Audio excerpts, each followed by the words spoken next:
IEO retained his knighthood for 27 months.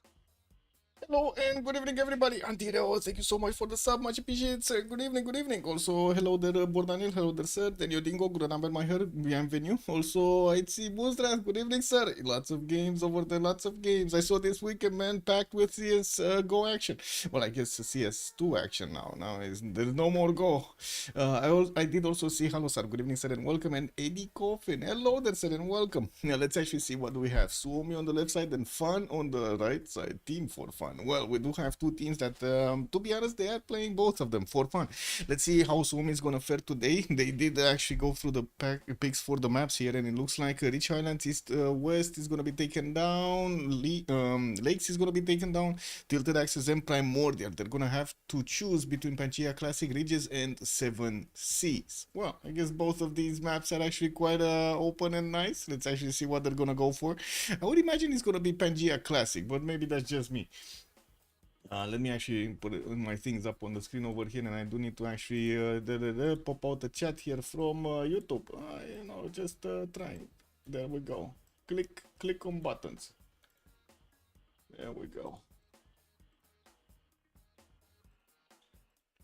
Click.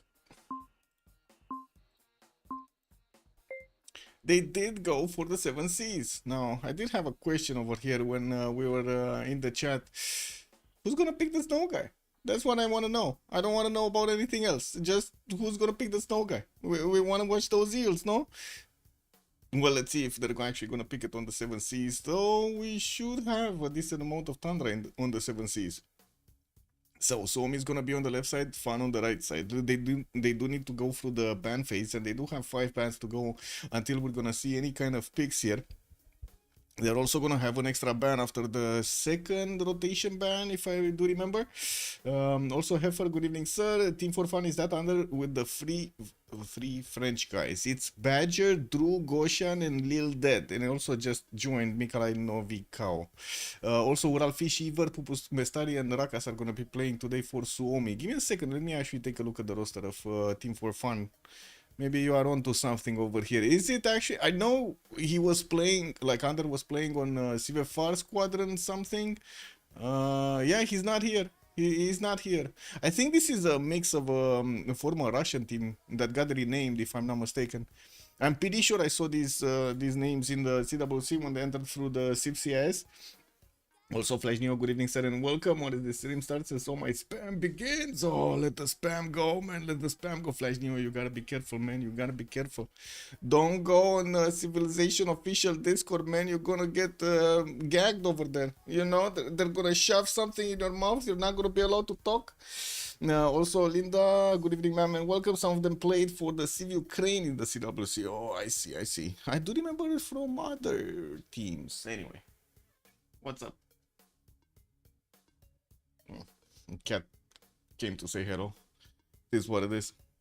Oh, they banned the snow guy. Immediately they banned the snow guy. Oh my god, man. And who's this? Who's the other dude? Yes.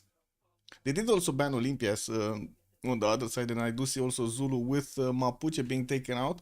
Wait a second. What's the other dude? Ahiram. Okay. I don't think I actually got into the lobby. Give me a second. Or did they remake the lobby? I'm pretty sure I clicked buttons. Oh, there we go. Team for Fun was a new team in PL last season. Got it. Some joined Civ Ukraine and TFF restocked. I see. I'm still pretty sure I saw the names somewhere over the rainbow. I don't know. Maybe I saw them in the Civ6 qualifiers or something. Oh well.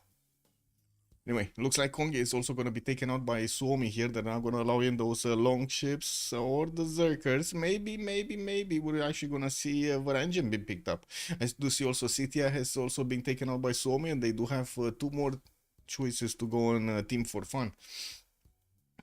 Badger has been around for a while. Yeah. No, I'm pretty sure I remember the names. Like, I've seen Goshan before. I've seen Badger before. I didn't see Drew, Lil Dead, and Mikalai. So I know these 2 names. Or maybe I did see Drew. Anyway, this is what it is. What do you want?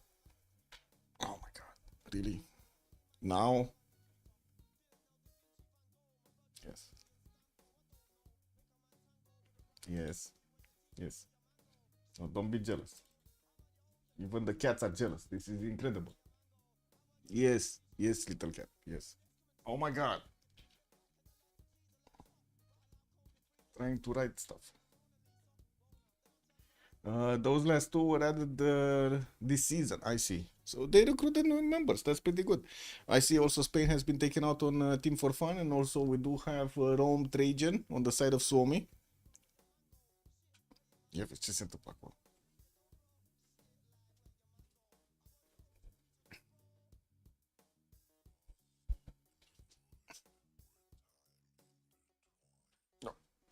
Mikalai became pretty active on the Ukrainian server. Wait a second, there's a Ukrainian server? Nice. I see Hungary has also been taken out by Team for Fun. Well, I guess we're not going to see those levied CS any time soon. Indonesia has also been picked up first by Suomi, which has done very good games in the previous games. So I would imagine we're going to see the same today. Let's see who's going to play it. Give me a sec. Where's the thing?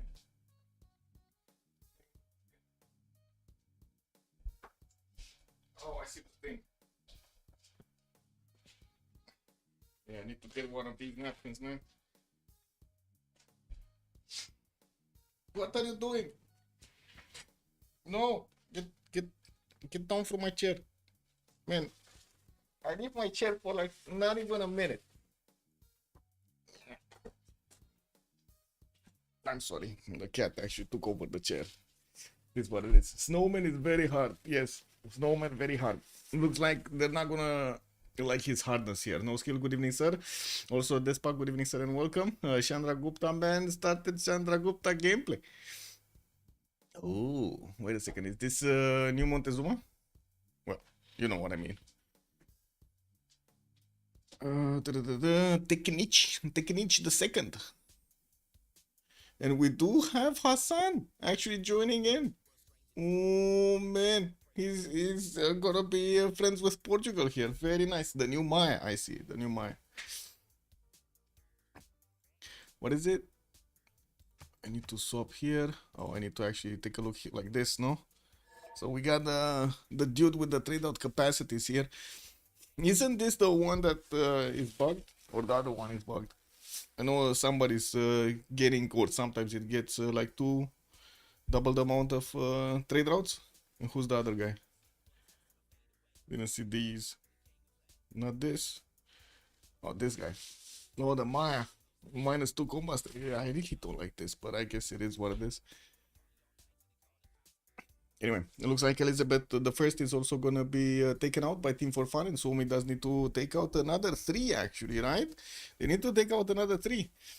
The Chandra Gupta, spear thrower owl is bugged and banned. Calcifer is working on fixing him. Okay, cool. Poland also gonna be taken out by Suomi. 4 more choices to go. Actually, 4 more choices. I did say, yeah.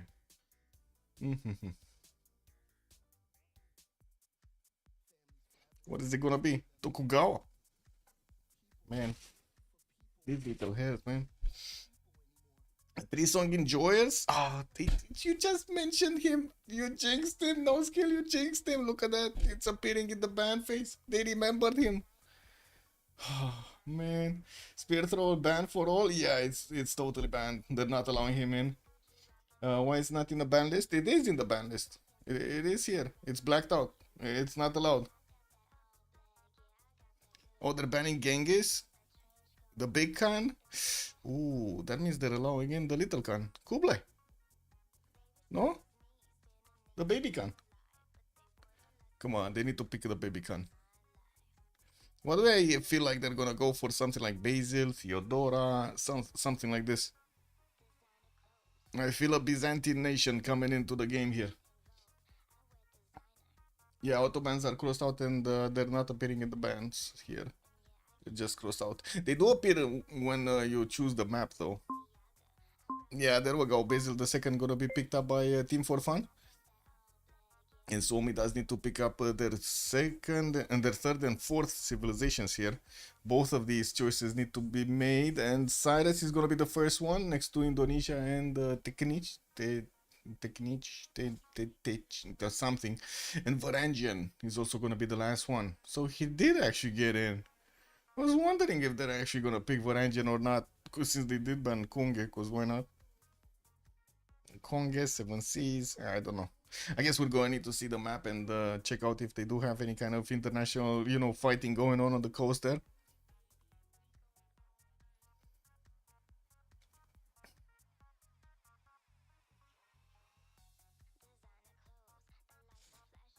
No skill is a Team for Fun member? I see, I see. Well, I guess this time around he jinxes himself, no? They couldn't pick 3 songs for themselves. Unfortunate. See what the last pick is for Team for Fun. Then do need to actually go and check out the cat. She's jumping on the door again.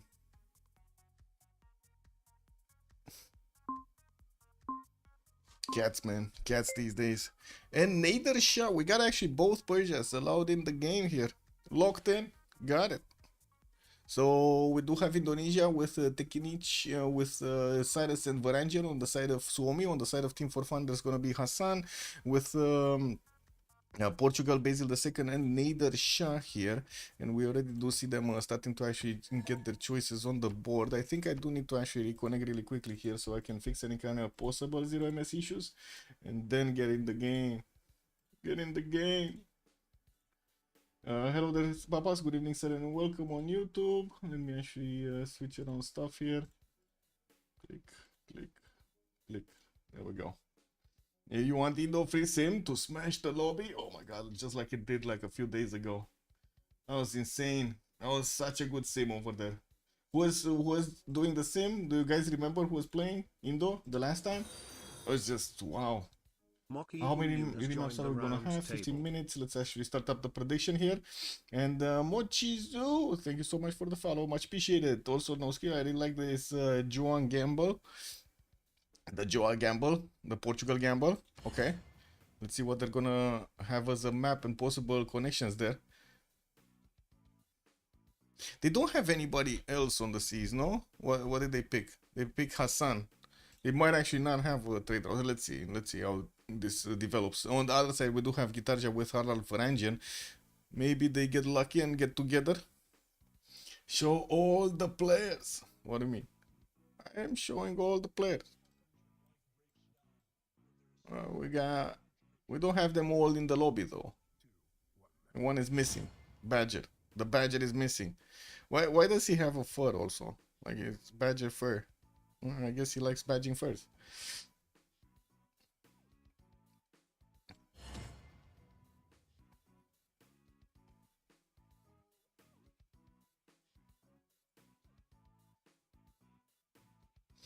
Oh man. Guys, actually Alien Earth turns out to be quite an interesting series. Did you guys get to see it? It's starting to be better and better. Cannot wait for the next episode. They said it's coming out on Tuesday, but to be honest, it was initially like on Friday, and now it's on Tuesday, and nobody knows when it's coming out anymore. It's not at the correct hours or days. Or maybe they just switched in between and we got confused, all of us.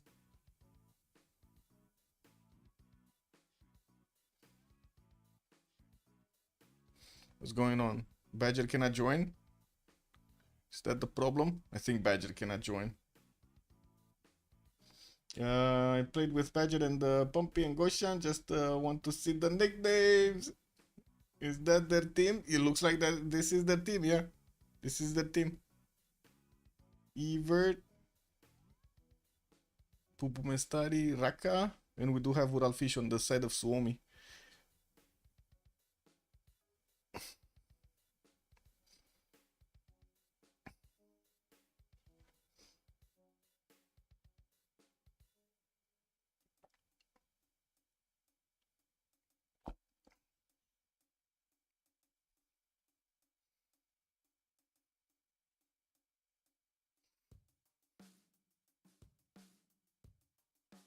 And these trade routes from the pillar tomb are gonna be quite nice.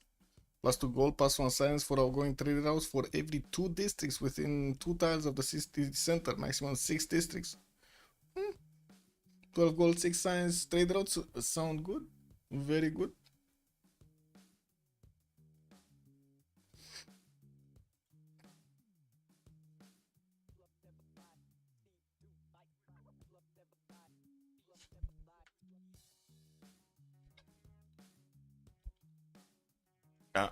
Oh man, was just about to make a little bit of a joke there.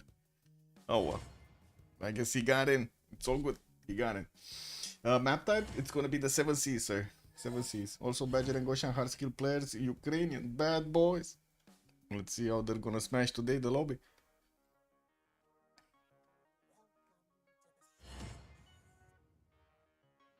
Okay, so we got Ural Fish on Guitarja. Looks like Badger is gonna go for Portugal. Goshan on Nader Shah. Evert Technic, Lil Dead on Al Hassani Suleiman. We do have Raka on also Cyrus, Pup Mestari on Varangian, and Drulba on Basil II. I do have to say over here, wait a second, I was thinking of something, but then I disconnected out. Never mind. This is what it is.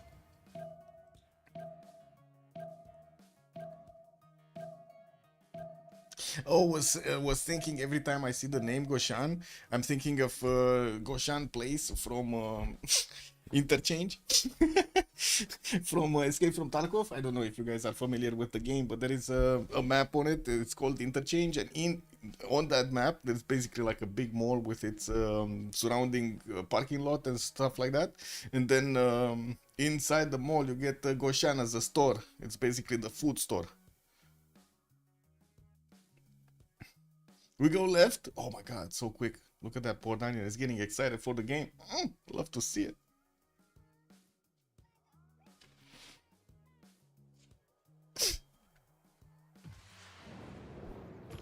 Okay, so you said we go left, so that means we're gonna follow Basil II somewhere on the map. Let's actually see where he is. Come on, boys. Get jiggy with it. Da, da, da, da. What is this? No, that's Maya. Oh, Constantinople, there we go. Ooh, +4 campus in the camp, and it does seem like he's gonna have quite a few of these tiles to work, a lot of tutus around his capital, quite a few of these stones to also chop if he does want to get an army quickly. And look at this, we got Ural Fish right next to him. Oh man, Gosha Logs, Ramsey, good evening, sir. Man, I gotta say, Constantinople over here has quite a good chance of smashing through all our defenses. We're going to need to see if Ural is actually gonna start holy sites or not. What is his game plan? Looks like right now he's going for sailing. And Lebubu, this is the Lebubu capital. Oh my god, man, do you guys know Lebubus? Are you guys familiar with South Park? Oh my god, all of the Lebubus are getting into the lobby. Yeah, let's go and take a look at the next one. Al Hassan. Where is Al Hassan, and how does he look like? He was around here somewhere, no? Not this. This is Maya. This is Portugal. This, right? I cannot pronounce that name. Swahili, played by Little Dead. He's gonna have some plums in the capital, and I do see he's gonna have 3 2 bananas in the second ring here, with a decent amount of food from also fish tile in the water. Has more cities to place on the coast, not all of them with fresh water though. This pomegranate does look good in any case. From what I do see also, he's not really gonna have anybody else on these seas. Might actually get a connection to Basil if Basil is actually gonna come onto this coast. And would have been nice if Samarkand would have been one tile to the south, but it's not. Also, no way Indo survives if they don't remap. Oh, let's actually see if they smell the remap. They need to smell the remap. It's gonna be very smelly. We do have also to the north of Swahili here Masha. That's gonna be one of his allies here.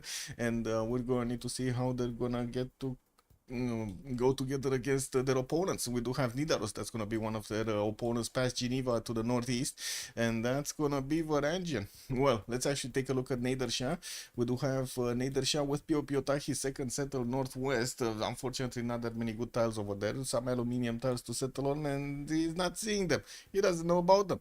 Has whales in the water, some fish tiles, and from what I do see also a decent amount of river network to get the fresh water from. The coast, though, not going to be available to give him that much fresh water. Well, I guess he can still put in place, get the half boost in the housing anyway.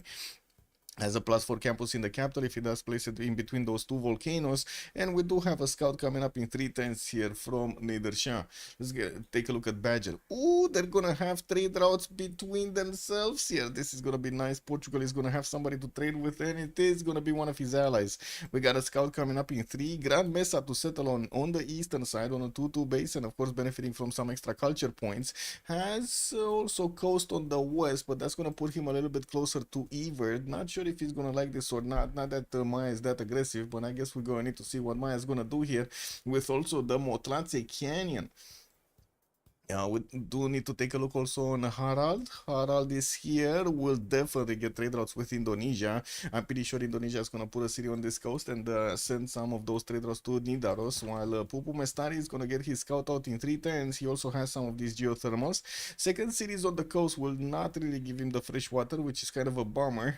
He does have Giant Causeway on the western side, which unfortunately is not really going to give him that much of an advantage, but at least he does have some extra culture and of course a whale to benefit from. We do also need to take a look at Cyrus here. Cyrus? What is Cyrus? Cyrus is here. Oh, to the south of Maya. He's kind of all alone here. I guess he's gonna have actually Portugal to go against slowly but surely between the mountains. Not gonna be easy even with these units to actually pass through those choke points. Pasagar, they're gonna get a scout out in 3. Has 2 of these reef fish tiles to benefit from the extra water, extra food from the water resource. And I do see he's also gonna have some of these rivers to give him the fresh water to the north. But this is not really a good spawn. Anyway, not really bad, but not really good either. It's already a GG if no remap. Oh, yeah, that's some pessimistic talk over there, man. Yeah, I don't know. Yeah. Evert, let's see Evert. What is he doing? 2-2 base, scouting 3. Has quite a few of these plantations. Actually, 2 olives and a banana are gonna give him that +3 here. And we do have also a 2-3 deer tile.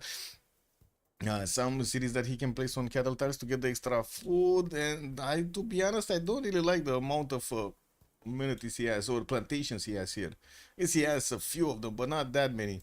Pontaletsi Canyon is gonna be to the north with some amazing tiles. Look at that beautiful 3 faith and 3 culture tile here. Not to mention the +5 campus that he's gonna have in between the mountains and the wonder. I believe this is showing up as a mountain, or is it not? Also, Mr. Breaking News, good evening, sir. Yes, I can add the team labels. Just give me a second here. Left side is gonna be TFF. And we do have, give me a second, let me put it up on the screen like this, and click on this, and there we go. I got it. I guess you understood also the blah blah blah blah blah blah blah. Basic has the primary target. What do you mean basic has the primary target? Oh, Basil, yes. I was thinking, what is basic? Is basic in the game? I don't know, man. You must not pronounce some trigger words over here, Flash Neo. I don't know. I guess one of the trigger words is in recent events. It's actually, what is it? Classic mode. Classic mode, totally banned. Totally banned. There's like you get banned. You get banned from Civ official Discord if you talk about classic mode.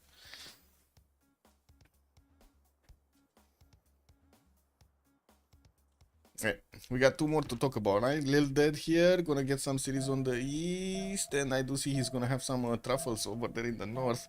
Didn't we hover over? Wait a second, this is Lil Dead. No, we need to see Uralfish. That's what we were on. Uralfish. Mahapahir getting his builder out next turn. He's still on sailing in 3, and I do see he's also scouting the south here. Is he not gonna see his opponent? We got 5 more turns. They might meet at this hut though. There is a possibility they meet at this hut. Tough task, yeah. That's. Wait, you say also on water? Oh, he needs to fight Portugal on the water. I just saw the map over here. Yeah, true. He actually does need to fight Portugal on the water. This is not gonna be easy. Lebubu vibe in Kilvaki Sibani. Man, you guys need to know the Lebubus. You don't know Lebubus? The Boo Boo collection. Man. You don't know the boo-boos? Where is it? Here? Give me a second. The Lebubus. I found out about the Lebubus from South Park, guys. Look at the Lebubus. All of the Labubus. Labubu fight. Yeah, I don't know, man. Yeah, yeah. The name of Al Hassan. What? What do you mean? Al Hassan ibn Sulaiman? There's no Lebubu there. Okay, Sutter's coming up in 4. I still want to see if Byzantium is gonna meet his opponent. This is gonna be quite a wake-up call, right? If Indonesia meets Byzantium here. Well, it doesn't seem like he's meeting him. Oh, the capital. Wait. I don't... I mean, didn't he write it in Cyrillic language? I have no idea what that means. Yeah, I don't know. It is what it is. I have no idea what this means. Oh, it's called Kilva Kesivani? I see. La Buba? La Buba. Well, Buba in Romanian means... well, how do you even call it in... well, I guess it is kind of a boo-boo.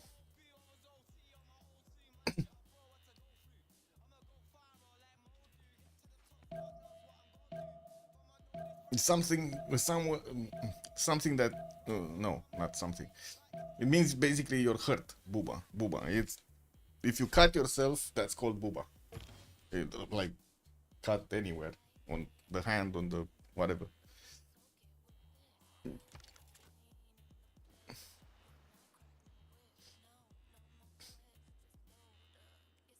No, they're not gonna meet each other. Looks like Indonesia is gonna pick up that hut, and also Byzantium is gonna pick up this hut, and they're just gonna pass each other quite safely. Buba means something else entirely. Really? Isn't that also a name in or something like a word being used in American, like Baba, like how to say calling somebody like this? I don't know what that. Let's see. English meaning. What does it mean? It happens? That what it means? Buba? It happens? But it also says you have the same meaning. Look at that. Sword or bruises from Romania. Look at this, man. Look at this. The English meaning of buba varies significantly depending on the language and context. Possible meanings including sword or bruise, boil or kiss from Spanish, insect from Bulgarian, redneck from this is what I was remembering from the American English, right? Baba. Blouse. What? Buba? You take buba on you today or you take buba on you tomorrow? I don't know, man. Or a colloquial term for a baby. Oh my god, he made a baba. He made a booba. Lots of boobas. Yeah, I know a family, they made lots of boobas. Oh, oh man. That's Baba. Yes. Drake. Also, let's see. They can see at least loyalty. If they did meet, they cannot see loyalty if they didn't meet each other at all. Somebody from their team needs to meet the others. And not always you have, how to say, the visibility open. Like you cannot see the tiles under the fog of war, so you cannot see loyalty. Let's see if we do have something here. I don't think they're far enough into the south to see loyalty, to be honest. Oh, he met him here. Oh, he met him on the wrong side. We got Byzantium here, Drulba, actually next to Indonesia. He knows, Uralfish knows. Now it is all up to him. Up to the Finnish guy. Yeah, they're gonna remap this. There was no way, man. There was no way. Yeah. It is what it is. They saw Byzantium next to Indonesia. They were like, no, get me out of here. Look at that.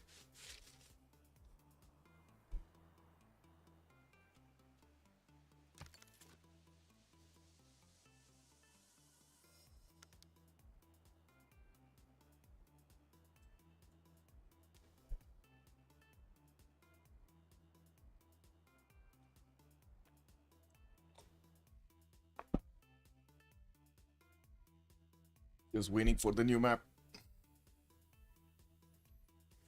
They might think, based on meeting, that Basil was in front both Indonesia and Norway, which, yes. Can you imagine that, man? Smashing through both of those, making a lot of boo-boos. Le boo-boos.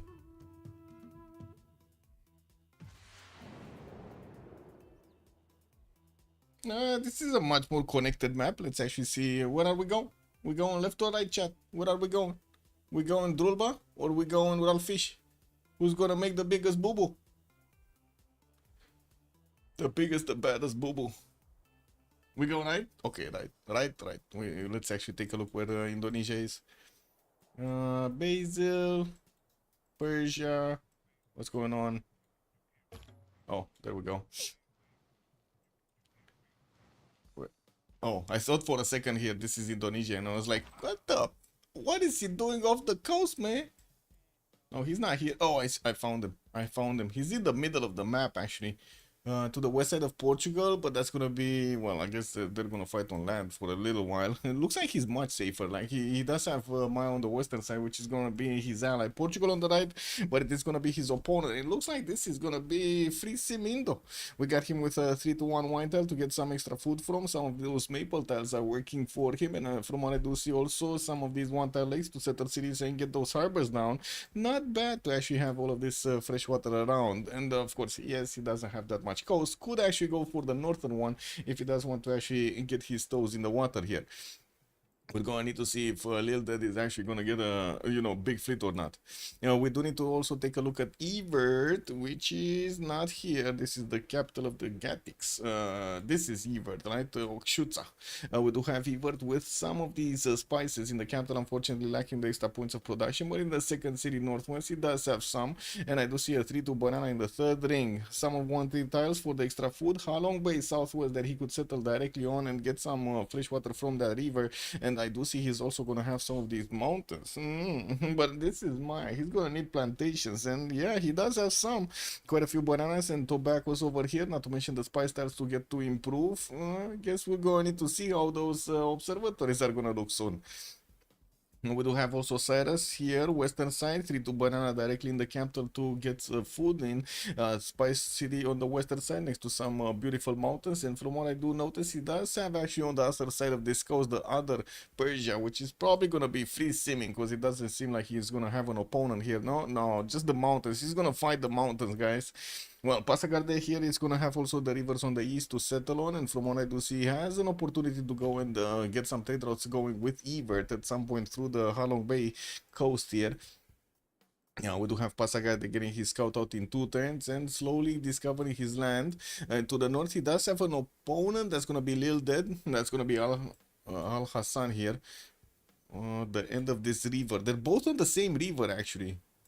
Yeah, they're on the same river. The Pangani River. Oh well, I guess we're gonna need to see who's gonna get Mount Vesuvius and who's actually gonna be aggressive against the other here.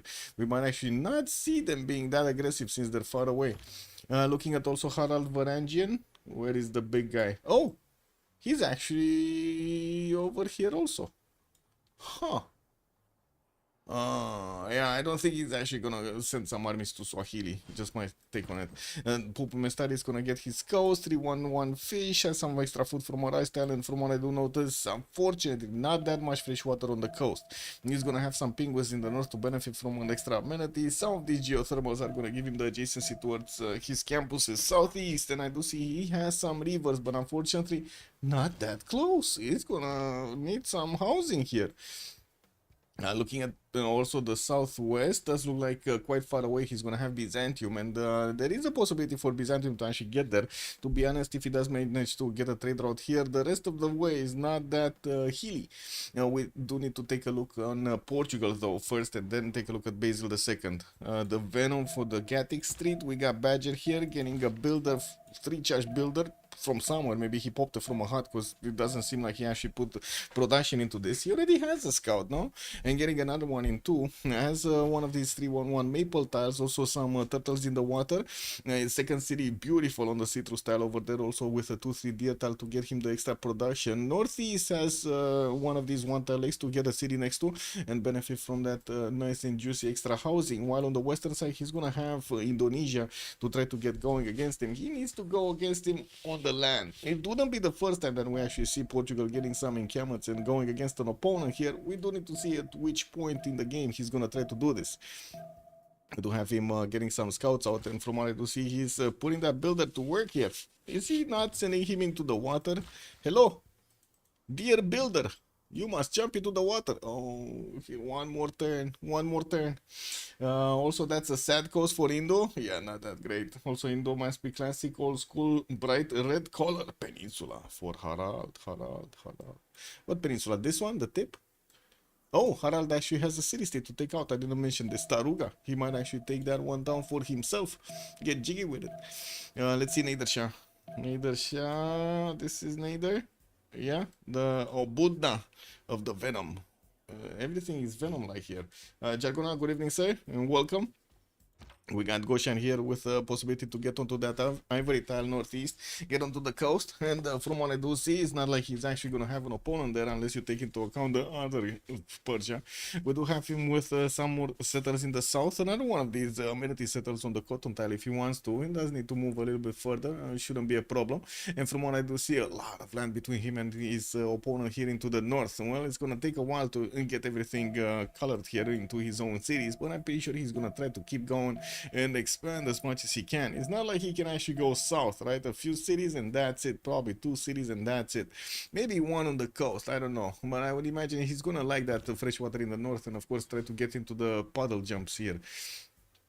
Looking at Al Hassan, we do have him also with Kilva Kesivani as his capital, getting a settler out in 2 turns, already benefiting from a 3-2-1 fish tile, while he's also going to have a few of these 2-2s in the capital. Unfortunately, coastal cities don't look that great. Does have to Krakatoa on an island though. Not bad to get a city here, and I do see the sheep tile is going to give him some extra fresh water there, while the northeastern cities are not going to have actually fresh water from anywhere. He's going to need to figure out a way to get that housing. And neighborhood southwest, that's going to be Persia. We did talk about Raqqa's ability to actually get through towards Kilva Kesivani on the river. We do need to see if he's going to use that pathway. And we do have also Basil the second southeast. No, that's not Basil. This is Iver. This is Maya. So another opponent. He has 2 opponents here on himself. While Indonesia is going to be past Okchutsa, we do have them both starting to get their settlers out, including Kilva Kesivani getting that settler out. He's missing a turn. I don't want to see where Basil is. This is gonna be the capital of the Gattics. We do have him getting that first holy site down, and yeah, he does have the opportunity to go against Norway. Not that close, but not that far away either. We do need to see how he's gonna set up everything here. Definitely can keep on going to settle the eastern side with pretty good cities actually. Look at that. Some fertile, some of these cattle tiles, the big moves. Yeah, he's gonna do the rebubus. Vesuvius and Krakatoa mean distance. Wait a second. Well, I wouldn't really call this mean distance, but yeah, it's quite close. He's gonna figure it out actually. I think he already knows. Lil Dad already knows about the 2-3 stone tile. Yep, he already knows. He did meet Maya here. And he's one of his opponents, no? Yeah, one of his opponents. And I do see Persia is actually bullying Preslav. He's taking a builder away from Preslav. That's a 3-charge builder from Preslav. Preslav is not happy. They just trained that guy, man. Krakatoa has already puked. Well, probably saw the map and he was like, bleh. Oh, I guess we can smell some burned sheep over there. That's a really sticky smell. Yes. Like Lithian, also good evening, sir. Go Byzantine. Also Echo Supreme, good evening, sir, and welcome. Wait, who has the dodgy shellfish?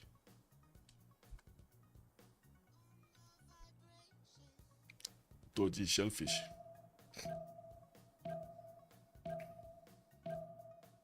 Oh man, there are some birds outside that are having a fight. They're having a moment. I don't know what they're talking, but they're yeah, very scary against each other. This is it. They're actually gonna keep this map. They're gonna keep this map, guys. This is it. We need to finish the prediction. Let me actually hit this. One. Oh my god, this is gonna go for the high rollers. 28,000 points will go to... Who this? Echo Supreme! And I don't see the other one. What is the other one? I don't see the other one. Oh my god. Screen. Show me the way. And two others. I don't see the two others. Anyway, you guys know who you are. You just won a lot of points. Magic. Imaginary points in the game. Oh. Wait a second. My scout is actually in a forest here. Next to a forest. The Swahili settler is moving towards the south through the mountains. We might see Evert take a turn to the north. Let's actually see if he's gonna move west or north. I don't think he's gonna move south. Let's see. No man, he cannot even get to that, right? To the settler. Like the settler can definitely settle the plum tile. Even if the scout is trying to get there. The max he can actually go is the niter. Okay, he took one to the north, but he has the movement, guys. Uh-oh. Uh-oh. Is this settler gonna stay alive? Wait. Who's this? Lil Dead. Lil Dead. Gonna make a boo-boo. Yay or nay?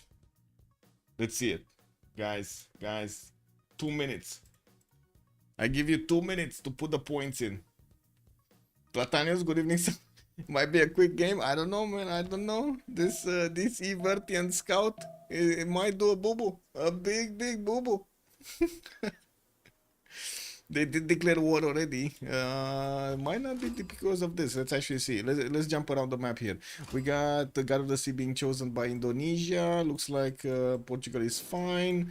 Byzantium getting those cities. Northwest is not going east side for the first cities. Okay, that's unfortunate actually. He's gonna not get close to his opponent there. Hamataran is settling to the south, but not on the cotton tile. And he's still working on his extra settler. Nidaros still moving with settler towards the south. Looks like he's gonna go on the eastern coast quite quickly. And we know the answer, guys. He's not gonna get it. I'm gonna end the submissions to choose an outcome. Say no. Yeah, he didn't see it, guys. He didn't see it. It's fine. He went for the other plans. He got into the borders of Kilova-Kisivani and got to meet more scouts over there. Yeah, fail. Big F. Big F. Let's see Basil the second. So we do have him getting his holy side. He does have fighting in the capital in the second ring, and I do see his sources are also going to be second ring southwest. Some of these turtles are next to the coast, so he can get that extra adjacency towards campuses when he's going to need it. While I'm pretty sure he does need to scout out his opponent, it's going to take a while to go for the eastern side. Oh my god, we got a desync. Oh, who doesn't have the new MPH, guys? New and improved MPH got released today. They had a full day to actually just click on the unsubscribe and subscribe button. Oh well, I guess it is what it is. F, yeah, big F. Big F. Lançasse bonsoir, monsieur.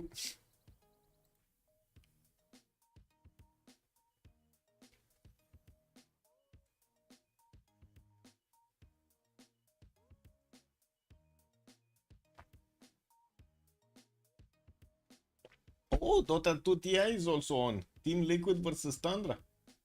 And Blast Premier. Oh my god, how many competitions are at the same time? We got Al Hassan settler action. Wait. No, settler is fine. Settler is fine. He settled actually. Malindi settled. He's fine, guys. He's fine.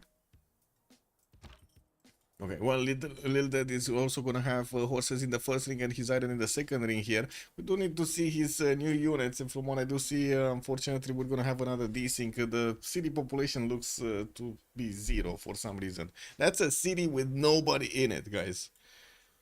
I guess you can see some Chinese cities just the same in real life, but yeah, in the game, man, in the game, nobody's populating that city. What is the city standing on? Like just random buildings? Wow, that's amazing. He might have been stolen in another reality, in another save. Maybe we don't see what's going on properly, right? Maybe Maya did actually get to Malindi and got him.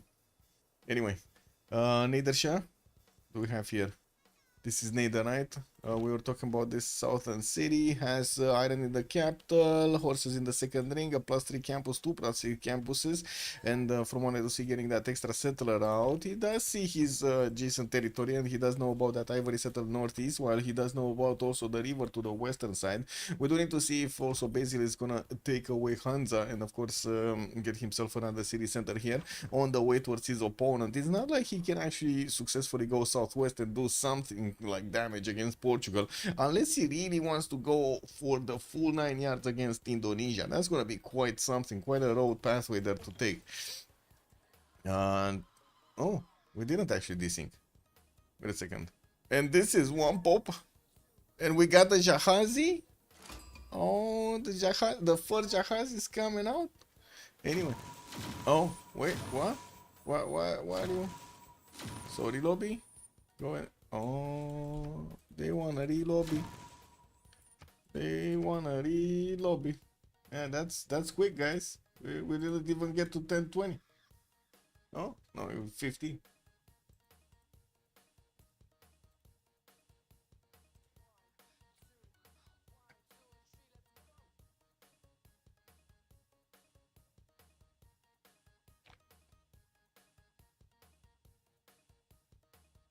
Okay, we're getting back.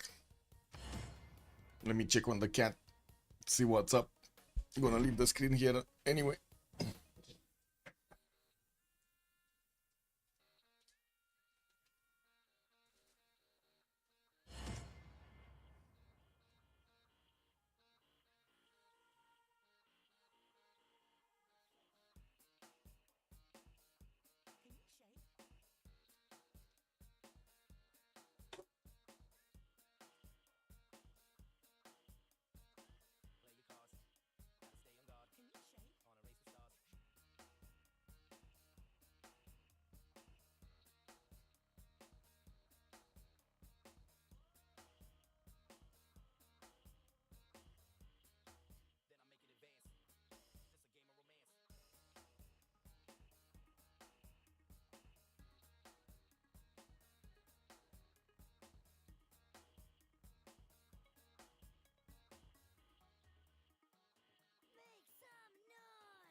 It's fine. Cat doing cat things. Now she's doing the yoga.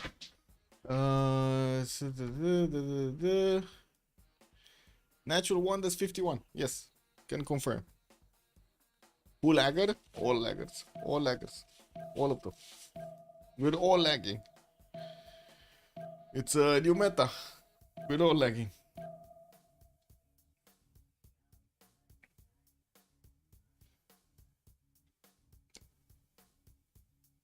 Yes, we are all laggers now. Kick. It's the new internet, a partnet. Oh man, you guys don't get the joke. There was a movie made by the Juice Media, like I don't know, 10 years ago or 12 years ago, that were talking about internet neutrality. They were making jokes about it. Pretty good movie, to be honest. I mean, video on YouTube.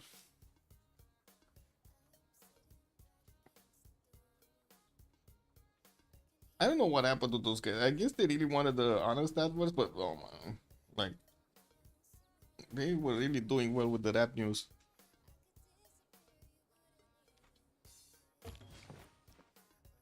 Okay, we got back into the game here. Where were we? Portugal, I think Portugal, right?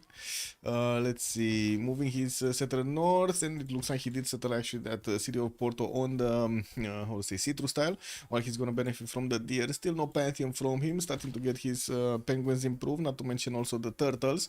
And from what I do notice, well, at the moment he doesn't have anybody to trade with. He will have at some point Byzantium to the northeast to actually trade with. It's just a matter of time. And we do need to see what he's also gonna be doing with Indonesia here. He will meet Indonesia soon enough, and from what I do notice, also has a warrior moving towards one of his settlers here, but I'm pretty sure that it's gonna be fine. Gotta wonder the lull in between, that's not really valuable for anything. And of course we're going to see how Badger is gonna get his strategics. Has the horses in the second ring, while his iron tile is also gonna be second ring on the peninsula here, well, on the eastern side of the border. Is gonna need to discover them first before he improves them. Harald Varangian, we do have Nidaros and Tromsø already working on their holy sites, one of them finished, and we do have him also getting the third city out from Nidaros.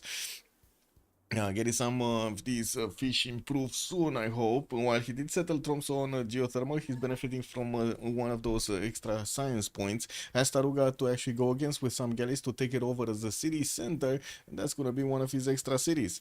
Unfortunately, the fresh water is going to be a problem, and we do need to see how he's actually going to fix this. We don't know. We don't know what kind of region is he gonna pick. Has horses in the first ring. Also, I do see also iron tile here in the second ring. These holy sets are gonna be quite okay. We got a +3 here and another +3 over here in Tromsø, getting him those extra faith points. Raqqa, what do we have on Raqqa?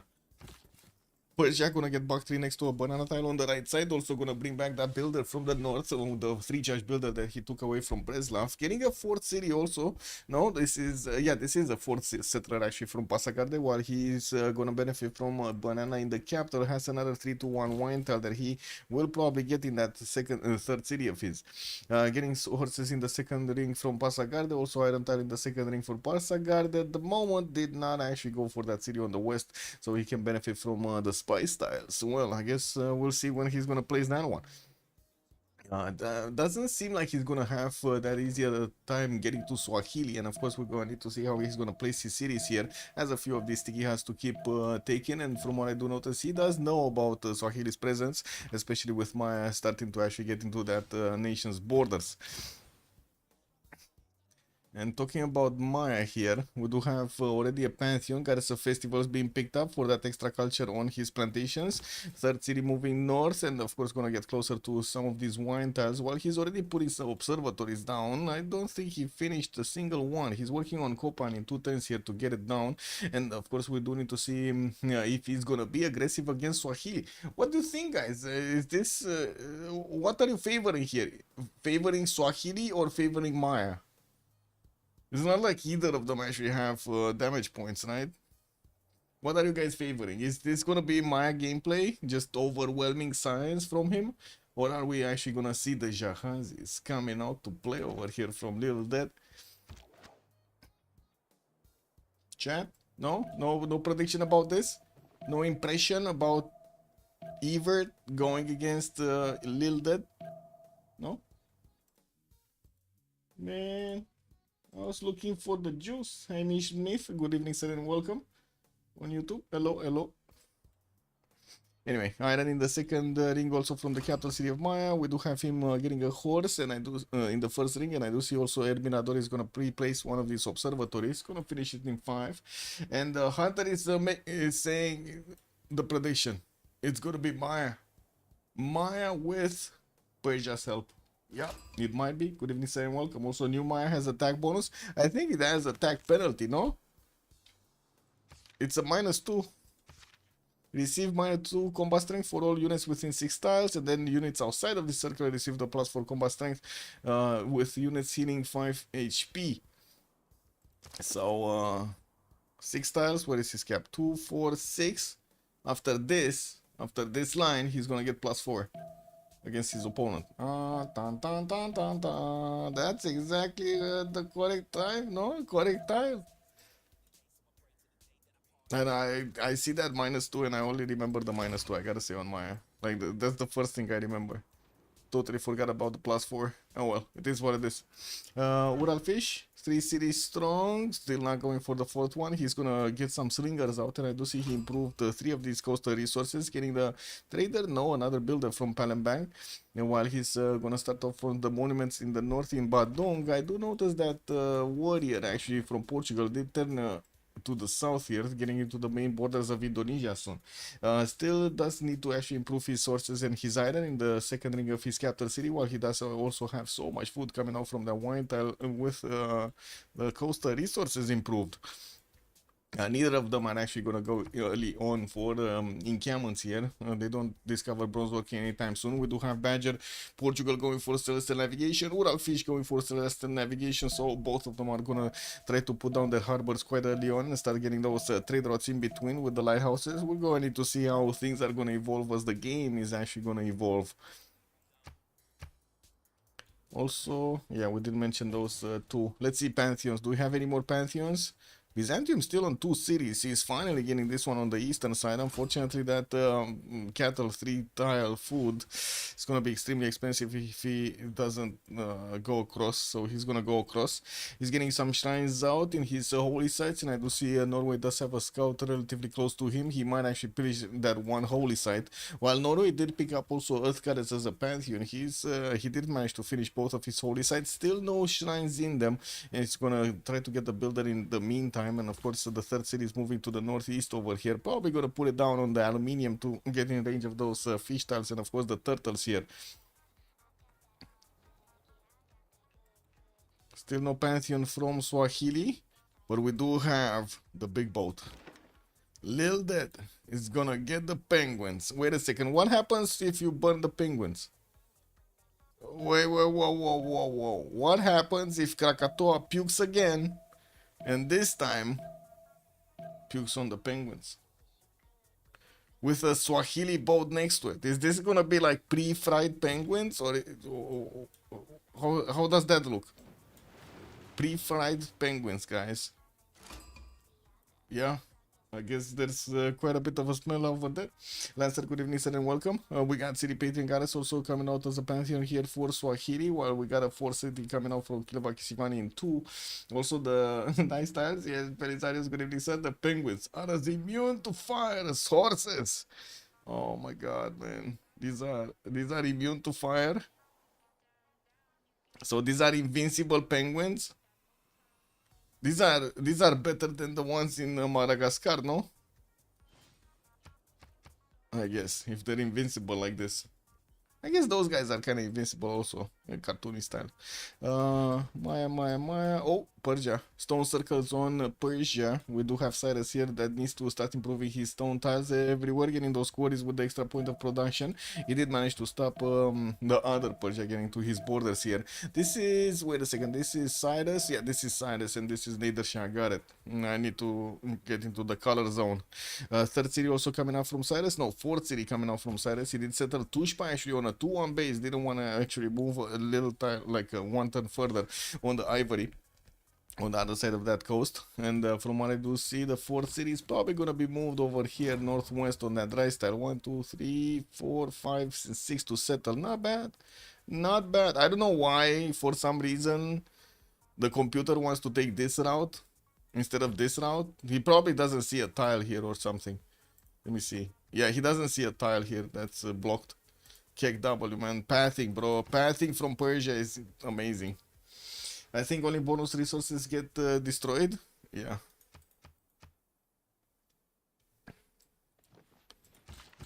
Persia gonna get some more plantations, gonna get the builders. Wait a second, he's moving east? He's going for the uranium tile? Oh, he doesn't know about the rice tile to the northwest. Oh well, I guess it is what it is. Getting some monuments for that extra culture and still needs to actually pick up a pantheon there. Moksha is getting plugged in Norway's territory. What is Indonesia doing? Indonesia, Magnus getting out in 3. Settler also moving southwest. Gonna get closer to a few more of these horse tiles. What I do see is pre-placing his harbors and working on some of them. Gonna need to get the builders from Palembang. So this is not gonna be holy site opener here from Indonesia. I don't think he's actually gonna go for the faith gameplay this time around. And it's kind of weird because, yeah, he doesn't, it's not like he actually has Basil II to protect himself from, right? It's just going to be Portugal. It's poor old Portugal. What is he going to do, no? I was thinking he's going to go free swimming, but yeah, it's not happening. We do also see Byzantium did manage to get out a few of these slingers to push out the Norwegian scouts from his borders. Garnico Media placed and didn't actually buy out the 3-1 Fertile to give him that extra food per turn, while he's placing down his holy site, slowly working on the shrine so he can get that faith pattern going. It's not like he's actually gonna have a lot of adjacency on them.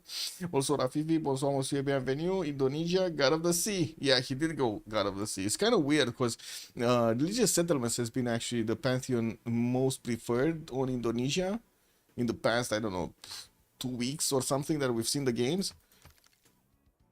Oh well, I guess it is what it is. We got a little bit of production here for him. Maybe he was hoping for some more resources, but he didn't get some. It is what it is.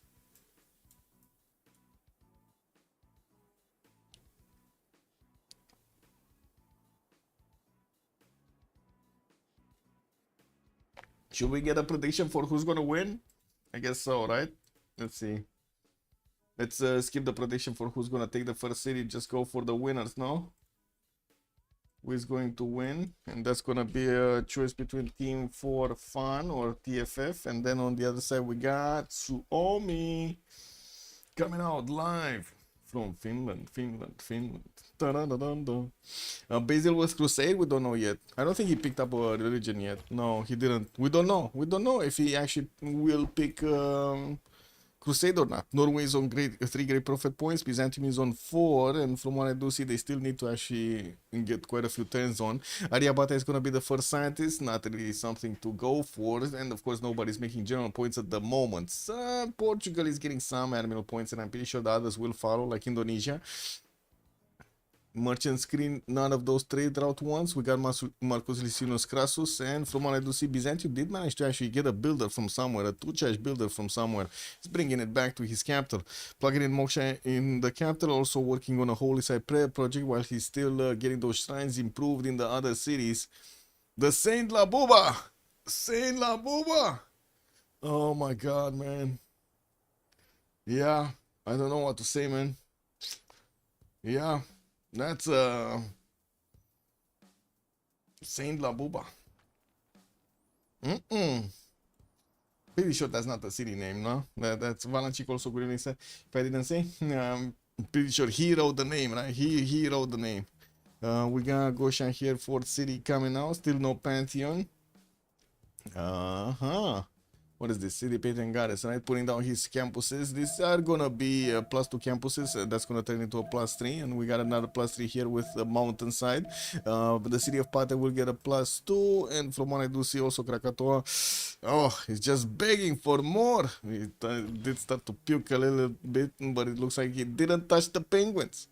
He just touched that sheep over here. He really doesn't like the sheep. I don't know why, but he really doesn't like the sheep. Oh, well, I guess we're going to need to see how the Hulches are going to take care of Malindi. From what I do see, there is already a Swahili very low HP scout, and Maya's going to get that Hulche on the 1-3. So we can see some more. We also do need to see who's gonna get bronze. Oh, look at that. Al Hassan is gonna be forced to go bronze working, and I'm pretty sure also we're gonna see on the other side Evert go for some strong units here. Oh my, wait a second. That's horseback riding coming up in 3. Oh, he's 11 science with 7 culture, but so is Lil Dead. He got lucky. I gotta say, Lil Dead over here getting the penguins for the extra science got quite a bit lucky, and of course he's gonna place down all of these campuses and will look supreme. Oh, Echo Supreme. We do have the observatory is also starting to get the adjacency while he's improving his plantations next to. He's gonna get the extra culture points from those improved plantations, since he does have goddess of festivals as a pantheon. Oh well, he's getting the army of builders. Is this gonna be choppy, horsey, to Swahili? Is this gonna be one of those strategies? Also, maybe Indo pick God of the Sea to deny Swahili? Maybe, yeah, that might be a thing. Just realize Swahili has a pretty good seed production. He does. He actually 1, 2, 3, 4, 5, 6, 7. I'm pretty sure he can settle some more of these tiles on the right side. And yeah, the extra production does look great. Why does he get an extra production point on the reef tiles, guys?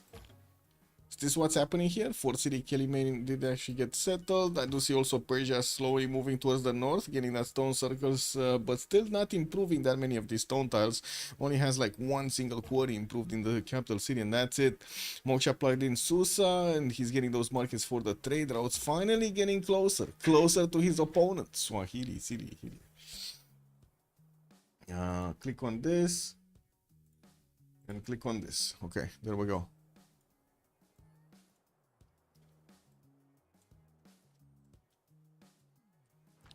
Portugal, still no Pantheon. I do see Indonesia is putting down his government plaza and still working on his harbors. We're turn 26, and I'm pretty sure everybody did manage to get their golden ages. Yeah, the last one, or the closest one to the golden age, was Cyrus here with 19 points, but he did get it, and it's fine. Basil II still doesn't have a pantheon to choose his religion. He's plugging in Moksha and 210s in the capital, and I think he did finish a project here. Let's take a look at his faith. He's on 2 faith a turn with 6 in the bank. He didn't get a project. He really didn't get a project. No, he did. Wait, what? He did with only 6 faith? What is that project? He didn't even get anything.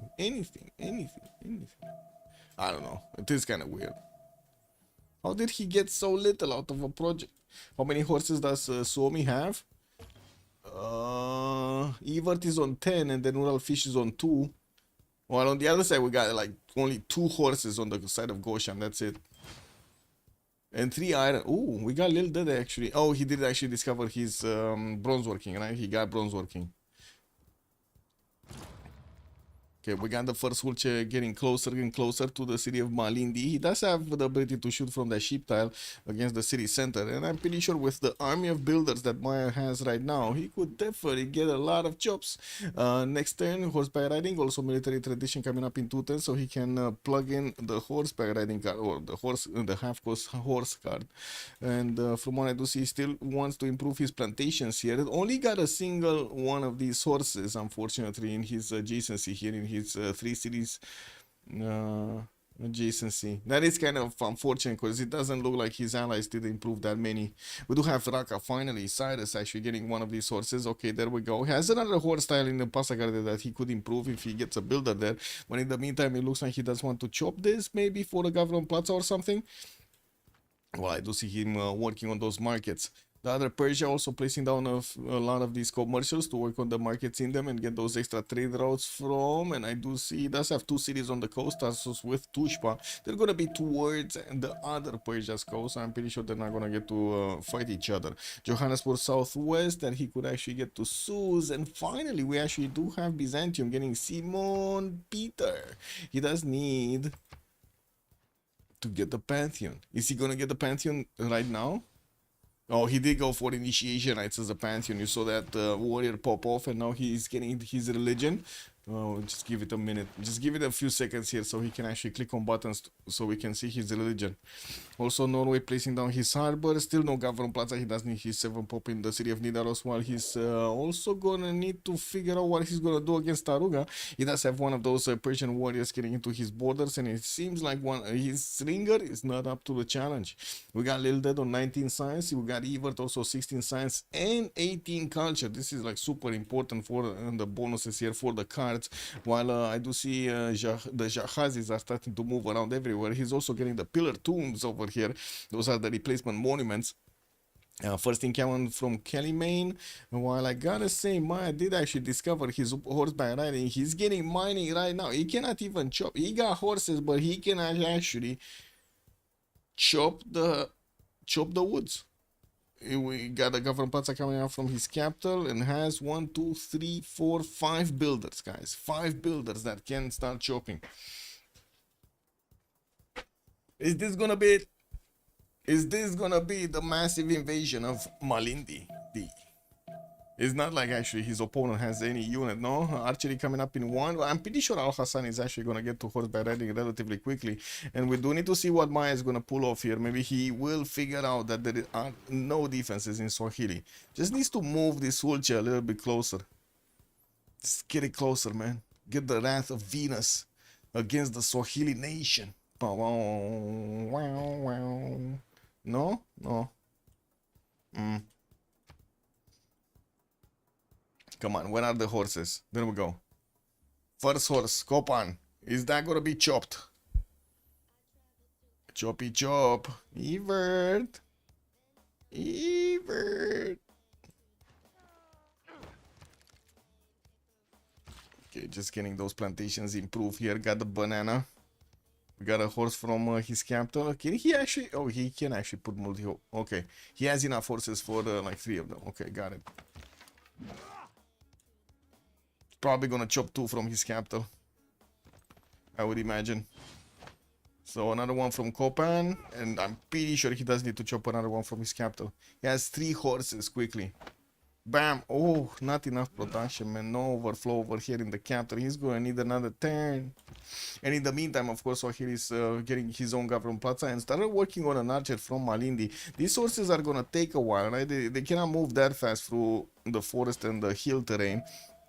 Not to mention across the rivers. So they're gonna take like what, 6 turns, 7 turns to actually get into the borders of Malindi and start shooting. Well, I do see the Hulche did actually grab the sheep tile, and he's gonna start actually doing some damage here. The Jahazi is melee unit, right? Or is it not even a melee unit? It doesn't have any strength. Never mind. This is just a weird moving boat. That's it. This is basically like a water builder. It's not a galley. Kick W, man. I guess it would have been amazing if it would have been like a replacement galley, but it's not a galley. Yeah, support unit. Doesn't have strength, doesn't have anything, man. I guess you cannot even body block with it. That's unfortunate.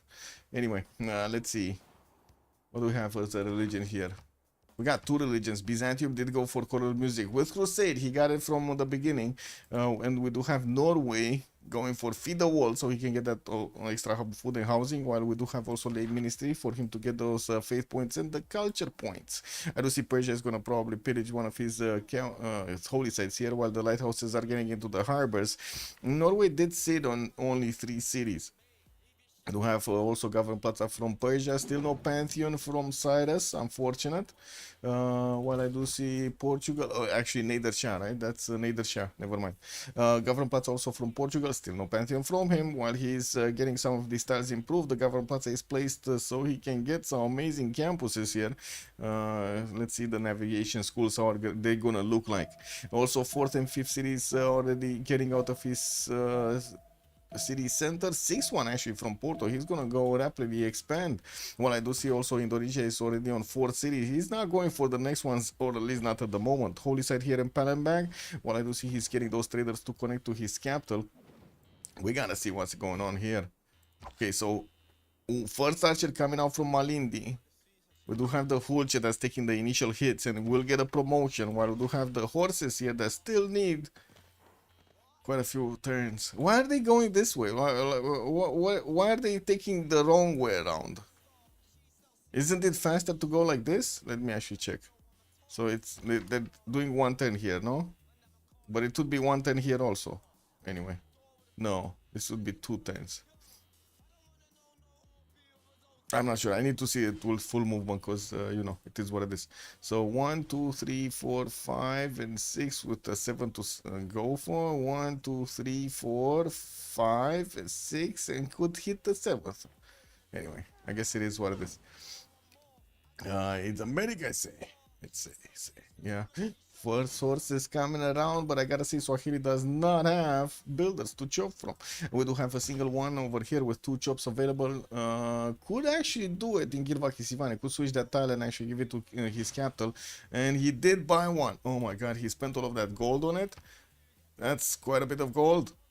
So we're 1031, we just passed the era. We do have Drulba with 4 gold, Lil Dada is 24, Gosha on 22, Badger is on 19, while on the other side Pupu Mestar is going to be 11, we got Raka on 27, Evert on 20, and then Ural Fish is going to be on 33, definitely a little bit better gold per turn here on the side of Suomi.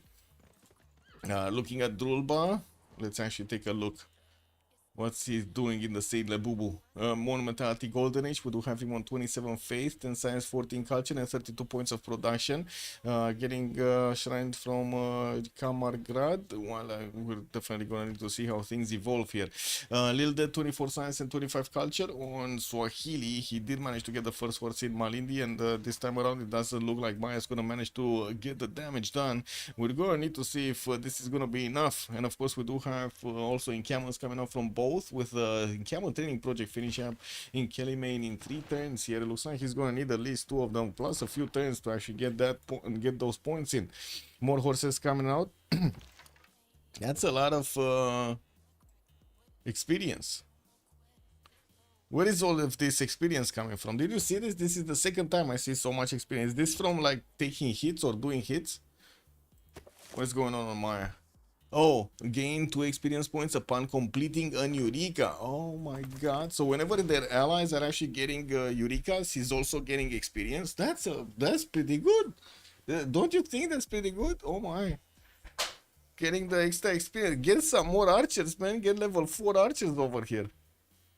Oh man, level 4 hulches. You love to see them. Anyway, we do have also Goshan, 13 Science, 31 Culture on Pembrush and Voice Golden Age. He's on 4 series, getting a 5th one from his capital, 6th one from Hamatana. While he did pick up God of War and Plunder as a Pantheon, he's going to get those extra points on his commercials.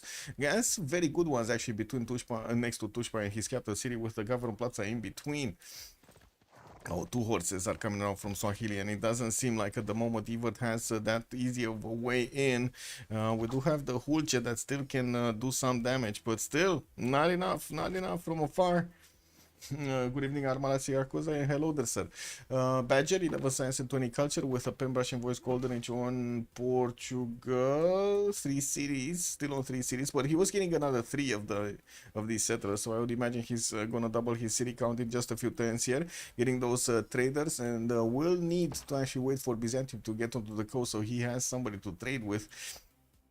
I guess we do have him with Johannesburg as a possible destination there. 49 points of production, while I do see a decent amount of food. 42 Magnus in the capital, and also plugging in the Moksha in the city of Delgada. Pupu Mestari, 12 Science, 12 Culture. We do have him with 4th city moving north side, also getting some more of these from Bergen. He did manage to get that religion for the faith and the food, while we do see his holy site in Tron, so he's getting rebuilt here. He's pushing out that Persian warrior that might actually get another trader. This might be dangerous, no? Pupu Mestari might actually lose a trader here to a very, very banged up warrior. 3 HP warrior. Oh, that's nasty. Evert, 26 Science and 35 Culture. It looks like he's keeping up quite nicely, or I should say Al Hassan is keeping up with him quite nicely. Getting that Incammon down next turn, and I do see him moving up his units so he can deal the damage against the Swahili's defense. We're going to need to see if the horses he has with the extra +4 are going to be strong enough to push into Swahili's defense. There we go, getting the horses as quickly as possible, as close up and put them. Man, that's a hell of a damage over there from the Hulche. Needs to bring more of these bad boys on the front line. Oh my god, he's getting also the levels, right? The super easy experience from the Eurekas. Camel Training Project coming up in Copan in 2 turns. Has a few jobs, but unfortunately in the other cities, while he's putting quite a bit of production into these horses. Not sure if it's worth to actually get so many instead of starting to actually get more cities. 41 points of production here for Evert, while he does have also 15 gold a turn.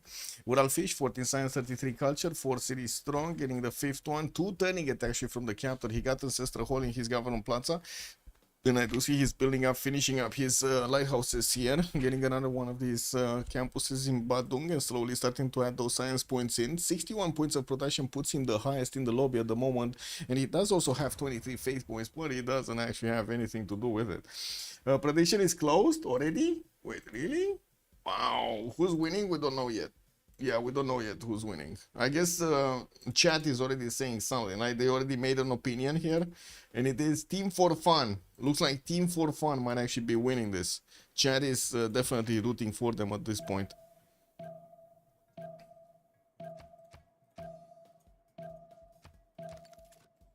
Ooh.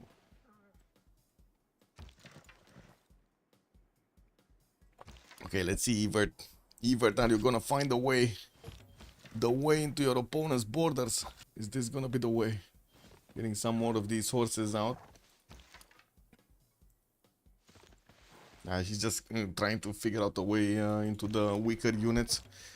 Gonna have very easy promotions, and we do need to see also how quickly Persia can actually get onto the action here. We do have Raqqa with his settler moving towards the northeast, also getting a trader out next turn here. We do have Ancestor Hall being built up in Pasagarde. Looks like he's gonna be interested in actually spreading around his cities rather than actually making units and sending them towards his opponents. So Ahili already has quite a bit of pressure coming out from Maya, and let's actually see this hit.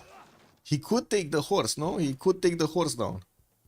I'm pretty sure he can take the horse down with a double swing, like the Hulche attack and then the horse attack, and he's gonna take that horse. But he's gonna lose a horse. I guess it's a horse for a horse, guys. Bringing up another one of these Hulches, and we'll have an easy target on the horse that is sitting on the hilly terrain, on the rainforest. Also, both of these teams are easy to root for. Okay. Okay. Wait, did he finish a project? So Swahili is actually 6 points off, 2 turns away from getting it. Maya still didn't finish a project. That's what I was looking at. It does seem like he chopped once and did not manage to actually get enough production. Chopping another time in Elminador to get the hanging gardens here. While he's just building builders, he's not actually making settlers. We do have on the other side, of course, Swahili also trying to get as much of a military as possible, starting to even get some galleys out. Does he have a city to go against? No. But in the Arctic Ocean, there's nobody here that could actually, you know, do some damage. Wait, he got the horseback? He got a horseback. Ooh, that's actually a really banged up horse. He's putting it in the capital there.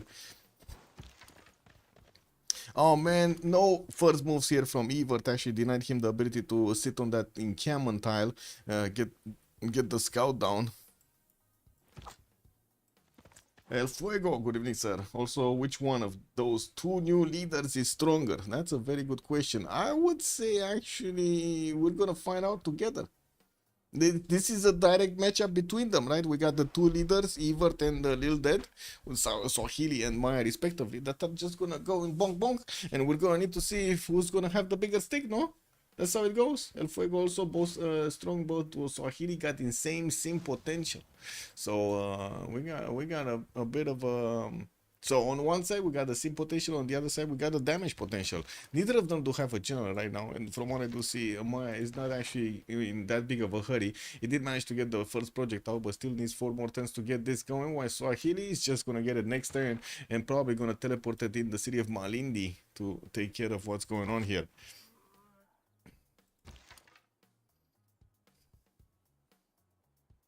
Okay, now big question, is he gonna take the horse or not?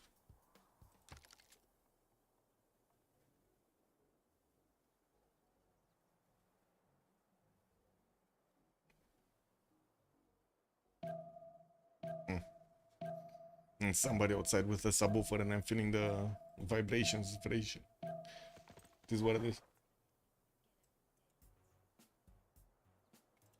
Boom, boom, boom, boom, boom, boom.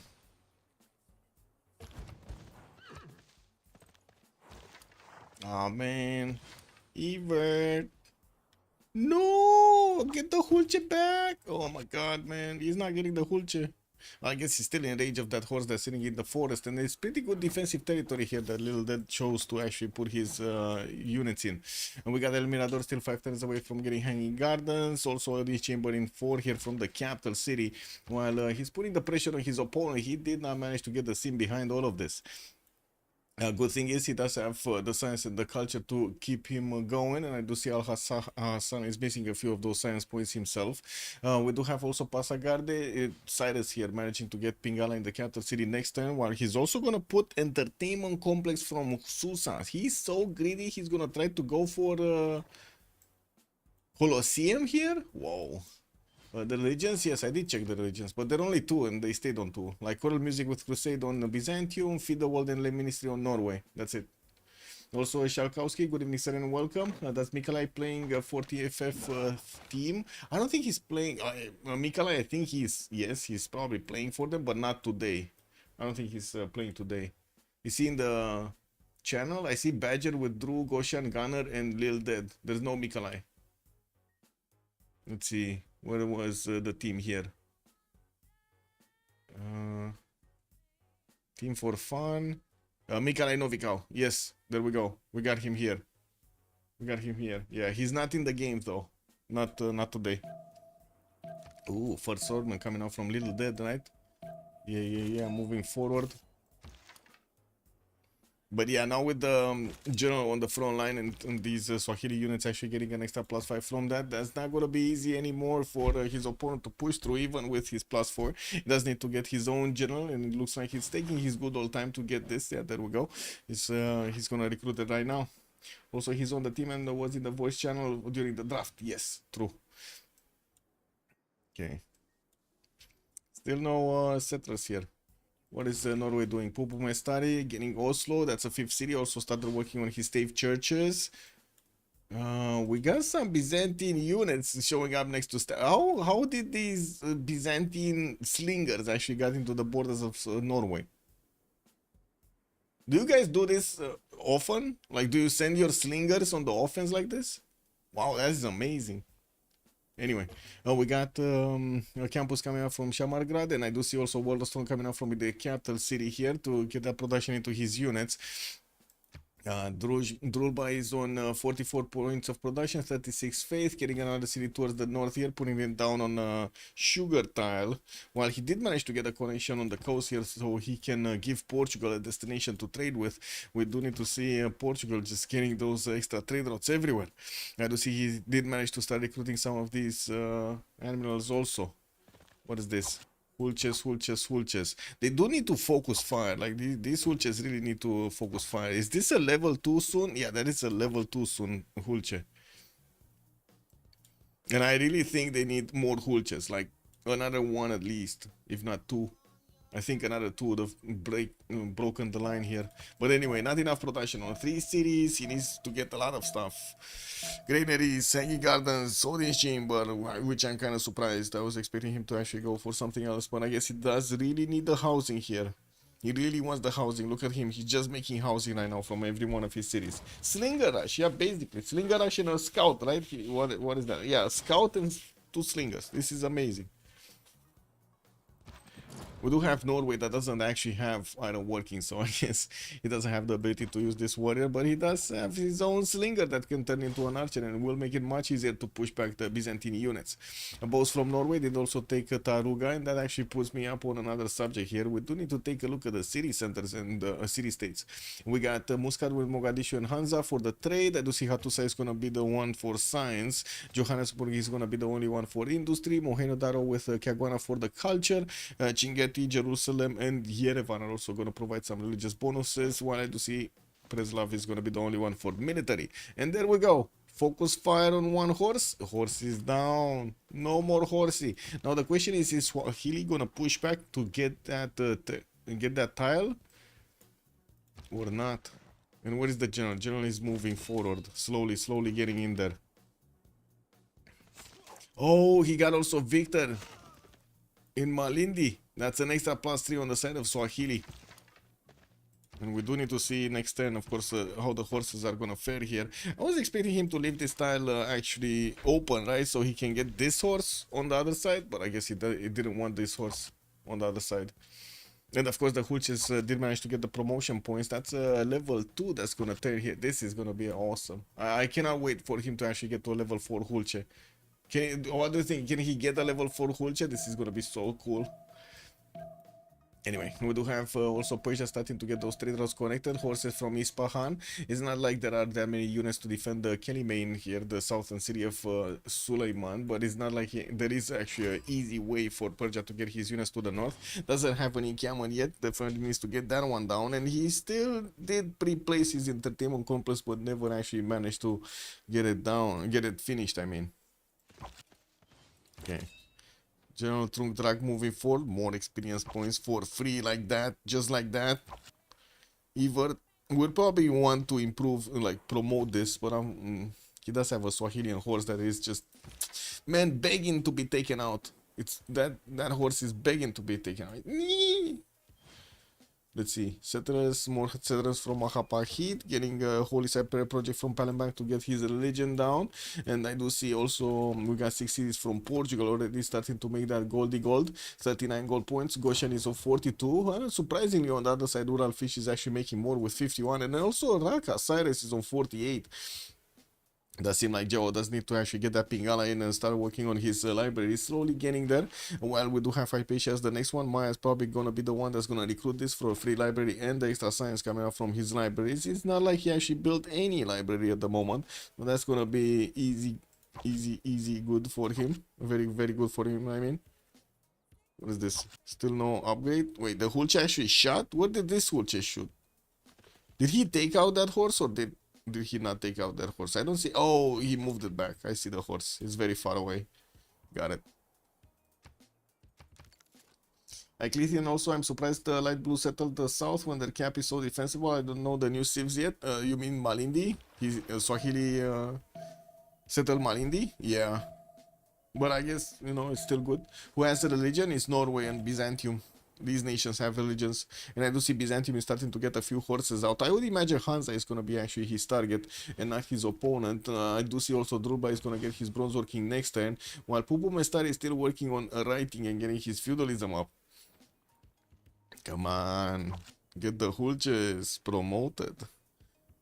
And bring more Hulches to the fight. Hanging Gardens did finish in the side of Maya, and I do see finally more settlers in the build queues. Nah, he's gonna go for another wave of builders. While he's also recruiting Hypatia, gonna get that free juicy library. Persia working on his Stonehenge from the capital and also sending another settler towards the northwest. Looks like the Wine-Tile non-freshwater city is gonna be his choice here. 2 one-tile chokes to defend. Yeah, it would have been quite easy to actually, how to say, defend this, right, on the southeast, but it looks like he's fine. He's fine like this anyway.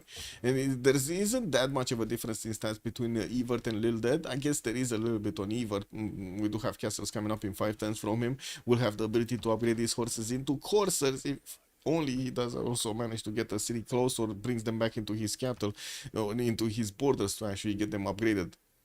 I guess this would be a good moment to get a settler out and push it here, no? We get it in the front of your opponents, just as you need to actually upgrade your units.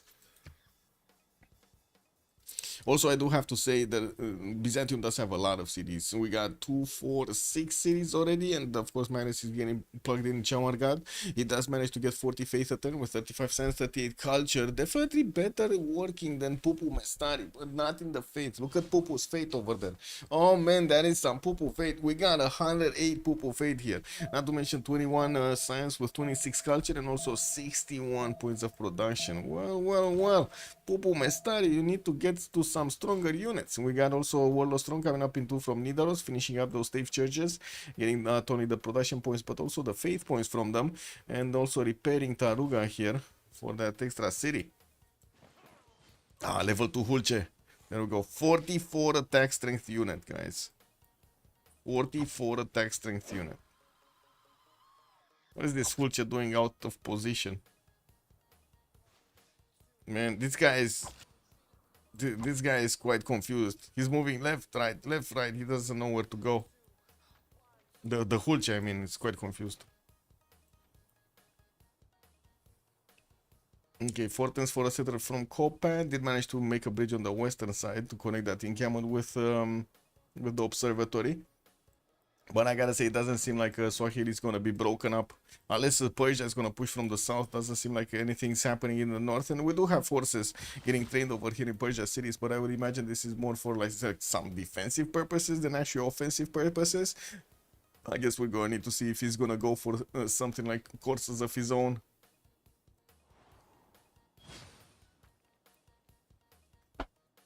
God of the Sea, encampments coming out from Indonesia. At the moment, Portugal did not get his own encampments, but he did manage to get his Divine Spark, and I do see him on 37 science with 48 culture, while on the other side, Ural Fish is 24 and 47. Production capabilities do look exactly the same, 84 and 84. I think also Indonesia did manage to get a religion out, so let's see what did he get. Buddhism with Zen meditation and tithe for the extra amenity in the city, and also tithe getting that extra gold for its city center. Campus from this, also builders in Porto.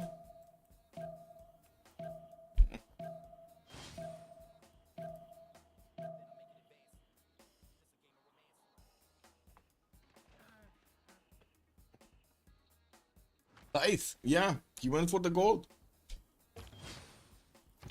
Okay, the Byzantine horses are starting to get out, and definitely the destination is going to be Hansa for his 7th possible city, while he's going to need those temples down to get those extra faith points in. We do need to see also Reina getting to make the gold. Portugal already started sending some traders, and they will pass through Nicaea to get to the capital city. While it looks like Maya is also pushing, getting his units back, he's just going to keep on the front line those hoods just to keep showering the opponent units with arrows. While I do see new settlers are coming around here, we do need to see how quickly Maya can get them and where he can get them. Where is he gonna go? You still have the penalty from the Maya bonus, no?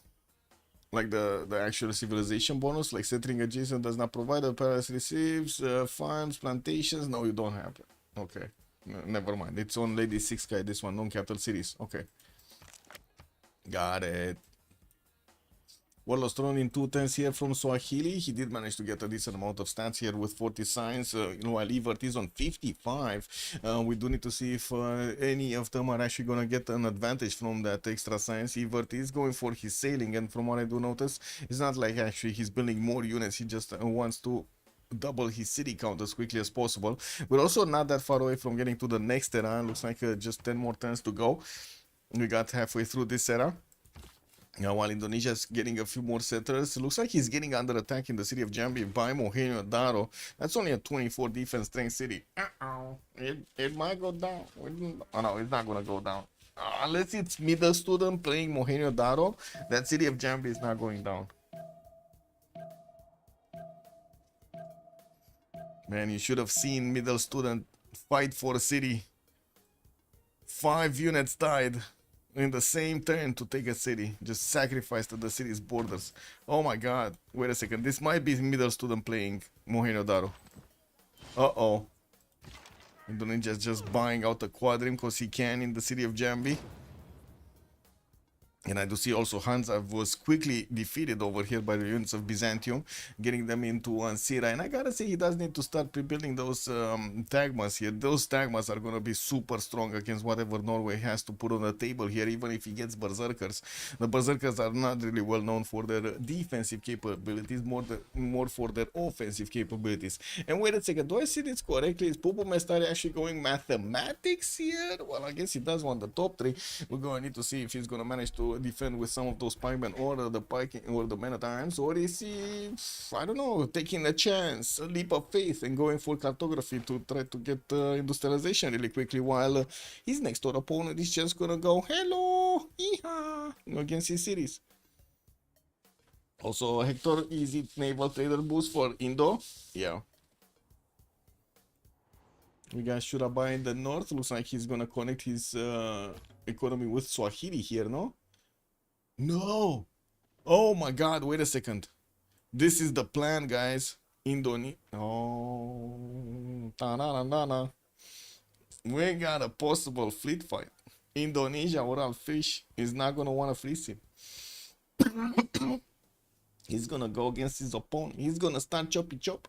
He does have quite a bit of faith per turn, and of course 49 faith per turn is gonna allow him to also buy boats in Surabaya, just like he bought this one in Jambi, so he can defend himself. Trying to get some horses also from Jambi, and I do see him getting some encampment training produce from Palembang. He does want to actually secure his defense against Portugal. Portugal doesn't really care about anything. Do you see him making units? He's not making even a horse. Does have a slinger over here, some scouts in the water doing the woof woof, and that's it. Oh, he did get an encampment down from Guarda. At least that. Wait, what do we have here? Any Corsair? Evert. Oh, next turn he's gonna get castles and mercenaries, so that's the moment. While on the other side, looks like Swahili is engineering and feudalism. Okay, he's going crossbows here, and I do see also Stirrups coming up in 3 turns here from Basil II. While he did manage to get some missionaries going, it doesn't seem like he. Wait, does he have actually to convert somebody? Persia, right? He can convert Nader Shah. If Nader Shah is gonna be happy, oh, there we go. He got a holy side, man. He got a holy side, and he can get an extra +2 against against Varangian, and not to mention also Portugal, right? Portugal could also get a religion here. There are 2 more religions left. They need to be very fast on this. Oh, Ponta Delgada, look at that. He has a holy site over here. Looks like he's trying to get a builder out. Maybe he does want to actually chop something. Come on, be quick about this, Badger. Your team wants you to get a religion here. Give your religion to Byzantium. Make Byzantium great again. What am I talking about, man? The Saint Labubu Byzantium is always great.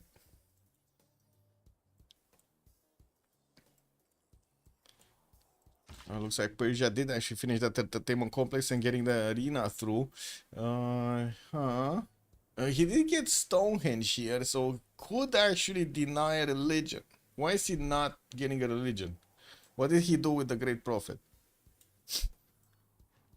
Is there no Great Prophet, or did he activate it but not choose a religion? Maybe has not chosen a religion. I think that's it. I think he did activate it because I don't see it anywhere. Did he just delete it? Maybe that's another. I guess that's another possibility. Is deleting it.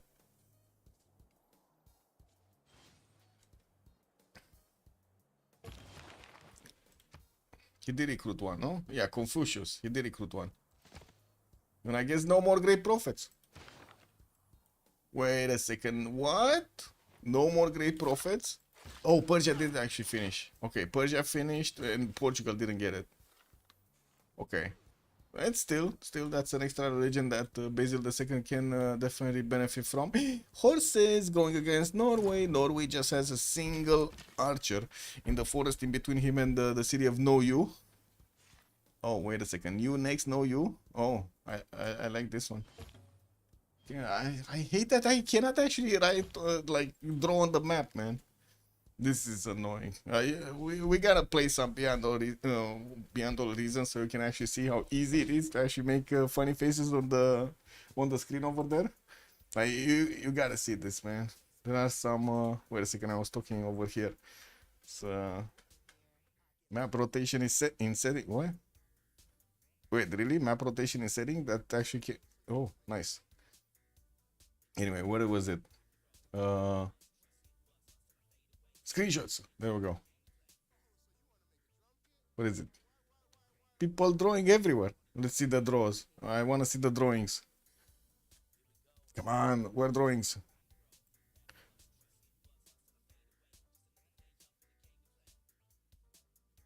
No. Oh man, this is no drawings. Oh man, is it in the fan art maybe? No. I guess we got this is what happens on the map, guys. This is how it is in that game. It is what it is. Yeah, big drawings. Wait, do we have boats? Indonesia started getting some galleys out from Surabaya, and I do still see this 5-charge builder available for him to keep chopping. 20 science, 54 culture. Is not that big on science, but of course he's gonna switch to free inquiry soon. And I do see him getting a few heavy chariots. Interesting. Interesting. Indonesia is also the ally of his, let's say, his, it's not Basil II, never mind. So Basil II doesn't actually have another possibility to get a religion, right? The only one that he could get is from Nader Shah. Al Hassan did not get one, and neither did Banjao III. So yeah, it is what it is. Anyway, Maya getting the courses upgraded, and on the other side we do have Swahili getting his stirrups in 210s. Has a few of these heavy chariots already. I would say out next to his city center, so he can upgrade them into knights. While I do see also Maya finally getting a settlers out actually. He's gonna double his city count quite quickly. Actually more than double his city count. He did manage to get 1, 2, 3, 4 settlers, and the 5th one is also getting trained out from El Mirador. Looks like Persia also is starting to work on his Colosseum here. This is Cyrus, and we do have his industrial zones coming around next to his hopefully soon to be aqueducts, and we do have one in Bactria, and of course I do see also greenery getting built over there. Parsa is gonna get the aqueducts done. While we got a problem here. Norway is getting pushed by Byzantium. Well, Byzantium at the moment, first of all, doesn't have all of his bonuses, only +2 from the taxi rate, and I do see there is a spearman, and there are spearmen actually coming around from Norwegian cities. Getting his Diplo quarter also in the city of Nidaros. This is something that we don't see that often. Governor Plaza and a Diplo quarter in the same city center. Yes, it's pretty good, you know, extra, I would say, extra yields on the trade routes that are being sent to that city center, but still not that many actually choose to lock 2 of these districts from a city center into that. Kagwana has been defeated. Looks like that's gonna be a Persian city, a Cyrusian city. 2, 4, 6, 8. Yes, 8 cities right now. And we're slowly ticking down that clock until the next era. You next was a CS? Yes, Hansa. He renamed it back, actually. He put the name back. Ooh! Big hit on the city of No You. Wait a second. Is that city able to be taken down? No, I don't think so. Oh, he just bought a Berserker. Okay, that's going to put a lot more defense there. And it looks like the Berserker does have a lot of pain to deal against the horse. That's a lot of pain. Okay, good. I assume a teammate told me. Yeah, probably a teammate told him. That's not good. It's not good.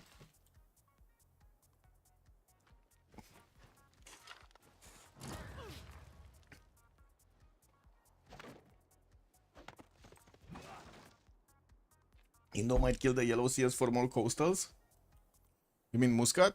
I guess so, but by the looks of it, he's just getting the fleet out. And to be honest, it doesn't seem like at the moment Swahili is that aware of what's going on. He doesn't know. He doesn't know anything about Indonesia's presence to the north.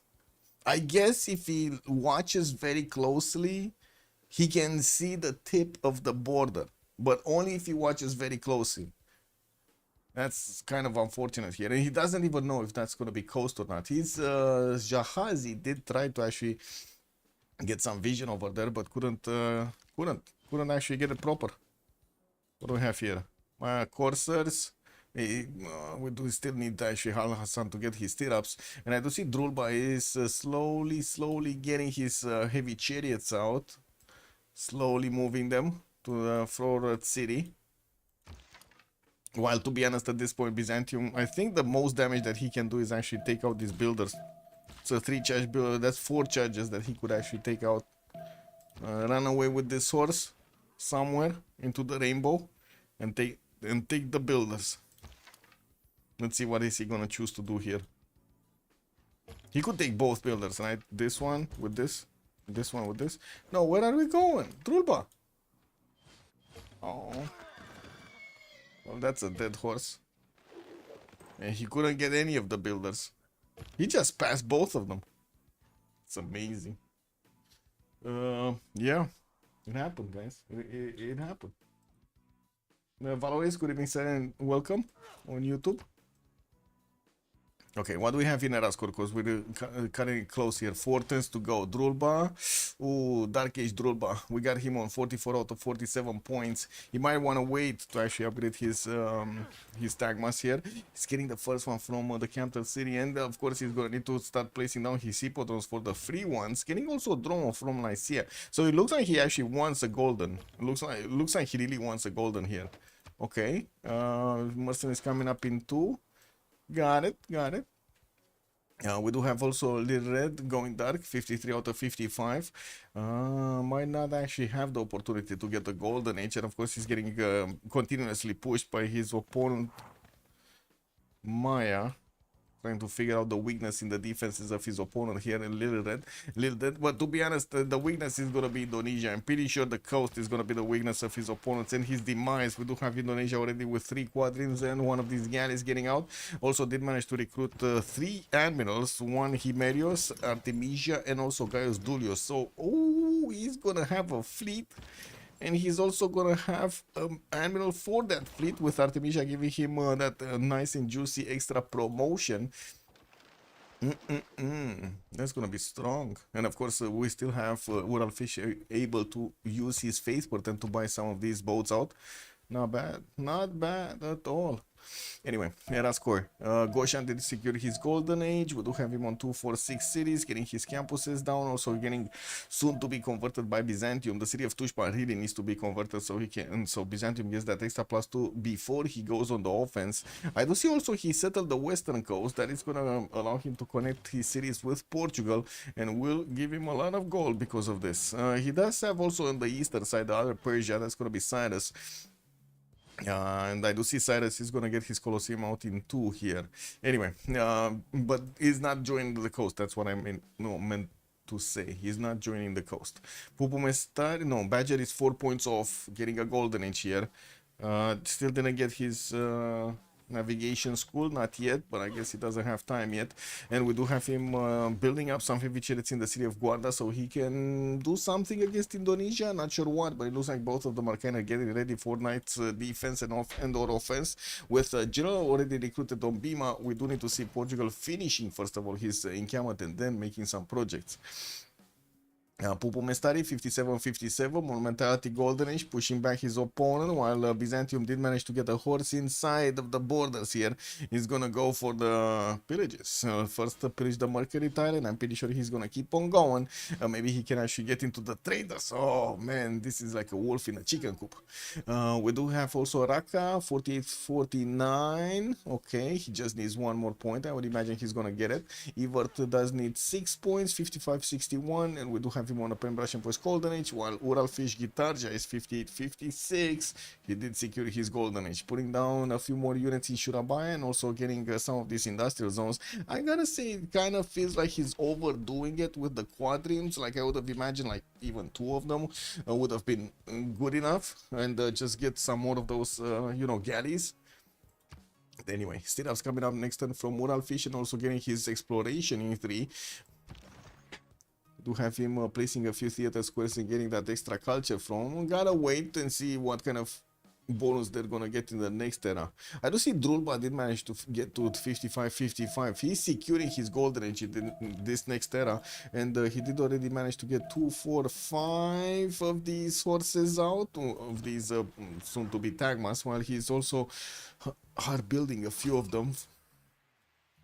We do have already the Hippodrome started to get pre-placed. Those are gonna be so many free units here. And yeah, there we go. There we go. Drulba's horse is going for the trader line. And the Governor Plaza line. Whoa. He did manage to get the builder though. Only the 1 charge builder. The 3 charge builder actually got away. Maybe get onto the farm. Pillage farm, get back health, kill Slinger. Oh, it is what it is. Berserker, what's with the Berserker? I don't know. Horses going for the Mercury mines? Yes. Yes. These Mercurian mines. Walls going up in Maldini next turn, so Achilles is gonna secure this defense. He has level 2 crossbows, that's gonna be a pain to actually go through. And I'm pretty sure he's gonna start shooting whenever he sees units, but there's still pressure coming out from Maya, while on the coast it doesn't seem like Swahili is preparing himself. We do need to see how quickly Indonesia can actually upgrade his units. I don't think he actually has cartography. Yeah, he doesn't have the upgrade button on the galleys, and looks like he's on 50 science with 68 culture. We're probably gonna see him switch to a free inquiry golden age and get the science a lot faster, while from the capital city is placing down this camp. Where is the oh, this campus is this campus, like the level 2. Okay, got it. From Mahapa, he is so far away in the south. I wasn't even sure it's there. Getting also in one of these industrial zones from Badung, which is actually going to aqueduct a little bit later. We're going to need to see how he's going to put up this defense against the possible attack from Portugal. Portugal does have the units, but it looks like the tech is on Indonesia at the moment. Sit up some Badger is coming out only next turn. Drulba also going to get mathematics, and I do see him moving up the units, and did not actually start to promote them yet. They're faster if they're promoted, that's what I'm saying, you know. Johannesburg has also been defeated. Wasn't this Persian neighbor city? Oh yeah, there we go. That's Goshen City right now. 2, 4, 6, 8 cities, soon to be 9, and we do have Byzantine missionaries about to get into the borders of Tushpa to convert that city center to their into Byzantine religion to get the extra +2 taxes straight. Oh man. Oh man, this is gonna be painful for Pupu. Pupu is gonna get attacked by the Lebubu. Lebubus are stronger. We got GMC coming up from Nidoros in 2, and of course he does have a lot of faith per turn to use. 200 faith a turn already on Pupu Mestar is 50 science and 51 culture. While Drulba is barely on 77, he does have 100 production, I guess, to couple around. Still no movement there. Maya getting some more units here, catching up these Swahili units on the front line outside of their borders. And I gotta say, Persia is in a bit of trouble if we do have units, especially these knights coming around from Swahili to, you know, get a stab against Mazaka. They might actually take that city. He needs to be careful. Commercial hub investments from Persia. We do have Raja Tudor as the next one. And I do see Zankia did actually get picked up by Nader Shah here earlier in the game. While the second one for Tridros doesn't seem to be appearing anywhere. Bisheng is also the first engineer, which also Persia is making the only points in the game at the moment. And while I do see 4 generals also got picked up, the last one was Indonesia's. Yeah, Indonesia. Hannibal Barca on Swahili, Euclid on Swahili. What are the other ones? So we got Swahili, no? This one? Oh, Infantland did actually get picked up, never mind. What the? Wait a second. So, it's 1, 2, 3. Where's the fourth one? Am I missing a general? 1, 2, 3. Oh, 4. Okay, there we go. There we go. Didn't see this one. Got it. 4. It's missing who got what. Okay, we got some walls coming up in Copan. Looks like Swahili is on the counter offensive here. While we do need to see if when Ural Fish is gonna start upgrading. He's barely getting his mathematics next turn. Looks like he's gonna need to get that buttress and also cartography so he can actually get the stronger boats out, the caravels. And of course he does need to actually upgrade his Jongi Jongs. Does he even have the Jongi Jongs? He does. He does have the Jongi Jongs. No Niter though. Well, I guess it's Jongs, so, you know, no Niter needed. Never mind. I always feel like this is a bit unfair, actually. But sure. Indonesia is just getting all of the good bonuses, man.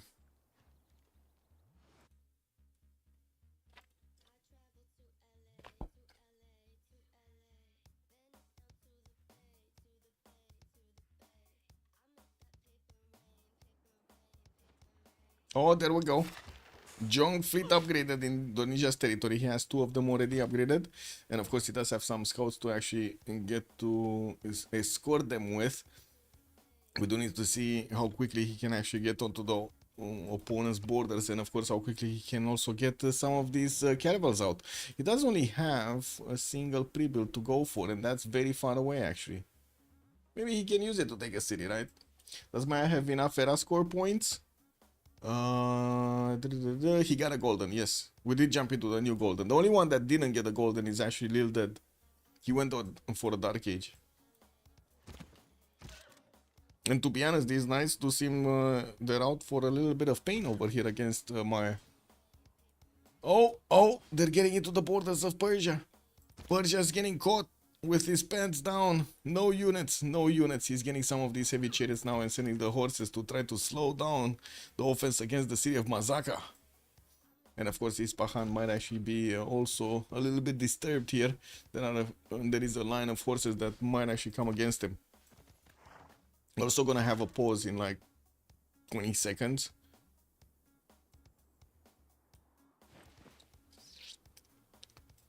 Danger. So, okay, let's look at it like this. Basil II will go against Aral Hardrada and will probably do a lot of damage. Then Ural Fish is gonna go against Lil Dead and will do quite a bit of damage. But then, it's not like Basil II can actually go against a second target, right? Yeah, that might be a problem. Let's actually finish this. I have no idea if I'm first or second. Let's get recon. Okay.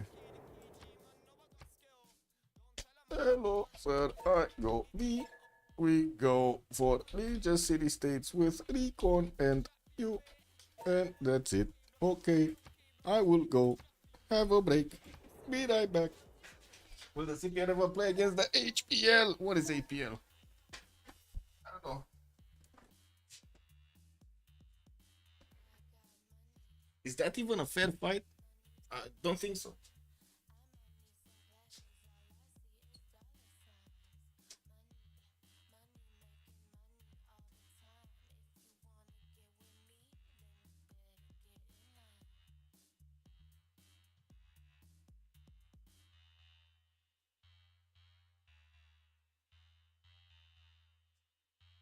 I got the sweets, I should open a store. I've had a little, number one more. What? So, I've had a little, number one more. I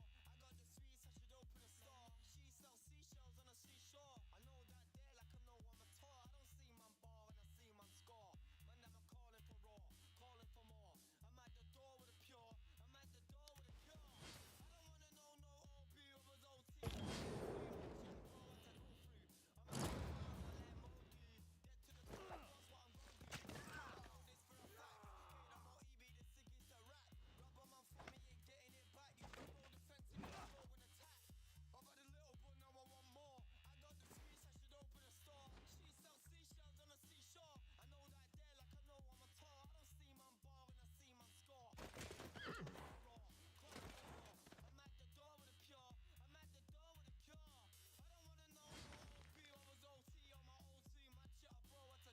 at the door with a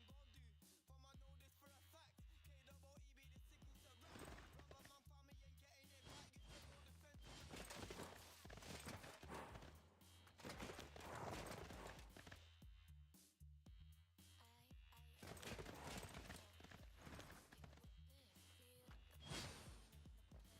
don't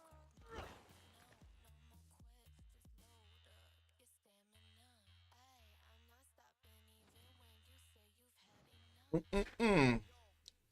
Okay, we're back. Let's see. Tulba getting that second pen Russian voice. Looks like actually the first pen Russian voice. 48 cents with 91 culture. Did need to retreat for his from his opponent's borders and doesn't manage to actually do that much damage. The wall of stone is still intact. Grandmaster Chapel is still getting built in the side of Norway. We do need to see, of course, the damage of the Tagmas against these berserkers. 62 against 52. They don't look good on Popo. Popo, really bad Bobo. We do need to see also his stats. 109 points of production with 73 faith points. A little dead is going to be 54 with 24, and of course still doesn't have a fleet out, while his opponent is already starting to get on the way these junk fleets. Only a single galley, but I guess that's not a problem. He can take one of these cities and upgrade into it. It's fine. By the time he actually gets here, he's going to get cartography. We got also a little dead with only 61 points of production, trying to do the damage against Persia City in the south. While I do see Maya is trying to help him out. There are no walls in Persia cities, and it doesn't seem like Persia does have stirrups, which is a problem. He's actually getting castles, trying to upgrade one of his horses in Mazaka. Well, we're going to need to see if that's actually going to help. Wait a second, he does have stirrups. He's coming out from Bakhtri. There's a knight coming out from Bakhtri. Let's see if we're going to have Lil Dead have the first moves here to hit the city of Mazaka. Okay, he promoted one of his knights. Move away, man. Get the knight in. Oh my god, that was so close. That was so close. Anyway, he could actually take out that horse over here. Might need to. We got a positioning from Swahili to go against webcam now, while Maya still has some of these courses to deploy there. It does seem like he has some chops to also work with. Goshan, 110 science with 50 culture, switch to a free inquiry golden age, and of course we're going to need to see how he's going to get everything going. Doesn't seem like he has an opponent to go against unless you take into account the other Persia, which is going to be behind a one-tile choke. That's not going to be easy to go for. We do have to the north, I guess, also Harald Hardrada, but he's not making any units for Harald pressure. We do have him getting his foreign ministry in 5, and I do see quite an army of builders coming out. Temple of Artemis from Hermatana in 6, and 137 points of production. Joe the Third, 100 science with 44 culture. We do have him with quite a few of these cities, and also getting an army in Guarda. Still did not actually make the projects to get one of those generals, but he does have the encampment protected by the walls, and did manage to upgrade a few of these knights for protection. Getting some more campuses, and we'll need to start building up his university count here, his navigation schools. Pupu Mestari, 115 science and 56 culture on a free inquiry golden age, will be forced over here to defend against the Tagmas, and we're going to need to see if Byzantium is going to manage to actually get these Tagmas to get also the crusade ability. He does need to kill off quite a few units, and of course you see how weak the spearmen are, for example. These are just not going to be tough cookies to crack. We don't have him actually getting a general yet. He's getting his encampment training project next turn, and we do need to see if he's going to manage to get enough points. Not next turn. He's going to need at least 2 more projects to actually get there.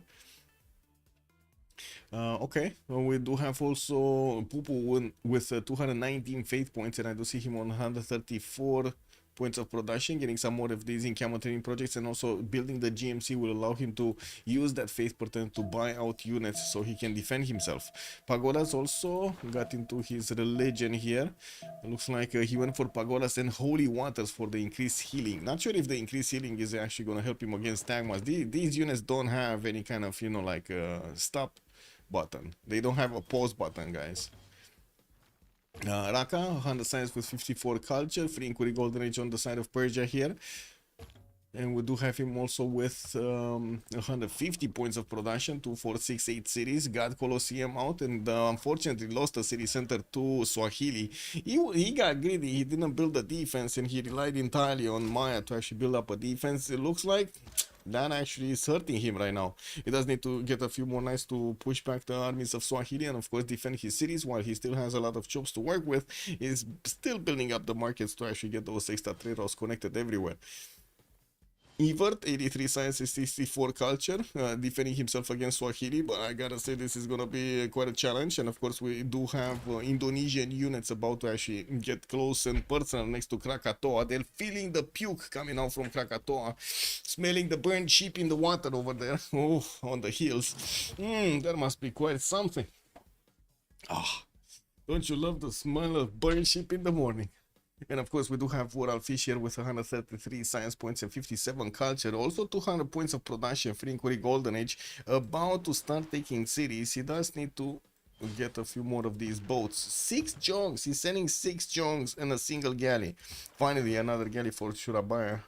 Really needs cartography. Sprinting in 3. Did he? Yeah, he didn't get printing yet, no? Yeah, he didn't get printing yet. Well, I don't think Swahili has printing, no? No, he's like 3 turns away from getting printing. So, I guess they're gonna tie each other out there.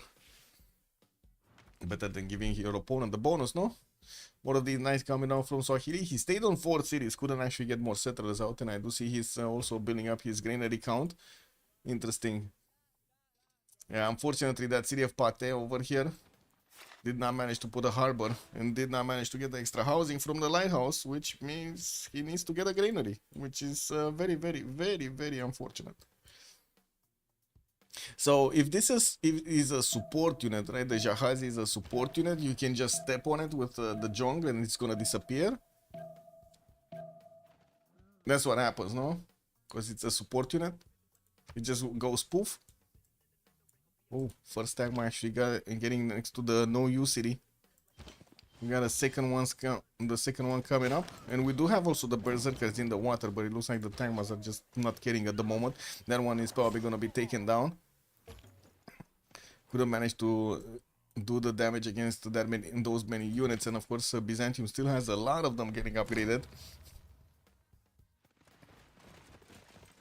Yeah, there we go, there we go. Still no general? Oh, finally he did recruit El Cid. Okay, and also started working on Chichen Itza from a forward city, which is kind of weird because usually you use those for the extra production towards units, like maybe getting some choppy chops or something, getting some reinforcements there. Doesn't seem to be the case today. What did we have happening in the session? Trade city states 100%, heavy calves also gaining +3 combat strength. Oh my god. Tagmas with +3 combat strength? Like really? Are you kidding me? So they have +4 taxi straight, military alliance, +3 from the military advisory revolution, whatever.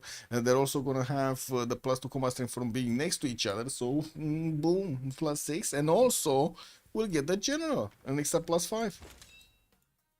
I think these Tagmas are gonna be a bit too hard to handle, right? They're gonna be like 71 strength against whatever Norway is gonna put out. I would imagine Norway really needs to get quickly to upgrade the spearman into pikeman. Like right about now. Do we have? Oh, the city of Pate is going down. We got the galley soon appearing over there. Yeah, he does have enough movement to actually take it next turn. Intel is appearing. He did actually finish his printing faster. Evert is also going to get printing next turn. And I do see the walls in Malindi are already being taken care of. Little Dead over here is trying to build up a knight, but doesn't have his boats to actually lash out.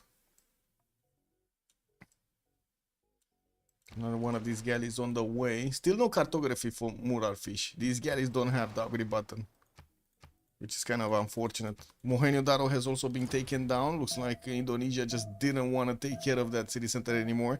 It was attacking the city of Jambi, but now it's silenced. It's silenced forever. Intelligence in 2 turns from Mahapahit, while I do see also Indonesia is building up the mausoleum of Halikarnaso in Palembang, getting spied on by Portugal here. And to be honest, Portugal, if he does manage to get a general, might actually have enough attack strength to go against his opponent there. Okay, first city taken down from Swahili. Looks like Uralfish is moving forward towards the other cities here, the capital city and Malindi. Took out one of those squadrons and also will start shooting the units that are exposed on the coast. Ah, there we go. So much damage, man. So much damage. So Swahili is going to be remaining on one city, the Qualimain, and he's trying to get a settler out. What's this on this side? Norway getting galleys. Okay, still no units died from Norway. Looks like the Tagmas are gonna get some promotion points, and we do have, how to say, very weak units next from Norway. Even if he did upgrade the crossbow, this crossbow has no chance against the Tagmas.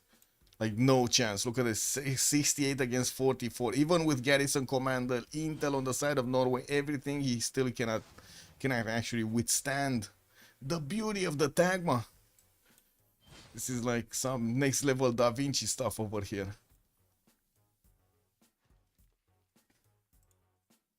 What is this? All right. Krakow. Yeah, well, I guess it is what it is, man. Badger gonna get cartography next turn. Butters for Ular Fish. I would imagine he's gonna want to repair this galley. He did manage to get. Oh, because Lil Dead is in a Dark Age. He did manage to get the loyalty back up in Pate very, very quickly. I do see walls are down in Malindi, and we do need to see which galley is he gonna take that city next. What is he gonna be, a scout? Maybe it is gonna be a scout. Will be hard getting escape settler out. Yes, it will. Where is he gonna even go with it, right? On the western side, he has Norway, that's an opponent. North, it's Tundra. And south is another opponent. There is really not that much of a choice for him. I guess Byzantium over here might actually give him a city. A city from Norway. Can't double. Anyway, we're gonna need to see if Byzantium does manage to actually stomp Norway. This is gonna be deadly for them. If he does manage to get +6 on his religion, this is not gonna be fun at all. And look at him go. Still did not manage to convert the city of Noyu, but he did get Sarpsborg. And he's not in the borders to actually see the crusade activated. More damage being done. I think a horse died. I guess it is what it is. And of course the general still needs a few, like another turn to actually get onto the front line in between all of these Tagmas to give them the bonuses. 72 attack strength Tagmas, guys. 72 attack strength. They're two shining berserkers without even flinching.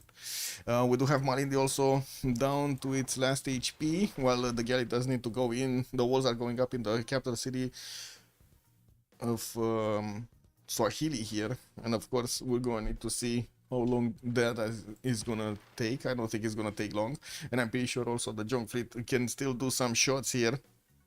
I'm actually a bit curious why he's not taking down the crossbows on the coast also, to make it easier for Maya to get in. It's not like Kilva Kisivan is getting anywhere now. No escape. No escape. This is like in the Alien movie, man. No escape. No one can hear you scream. Oh my god, the last actually episode was really good, really good. Not sure if you guys follow the series, but man, oh man, I'm gonna be talking about it. That's quite something. Love it. I got something to actually see, cause man, whew.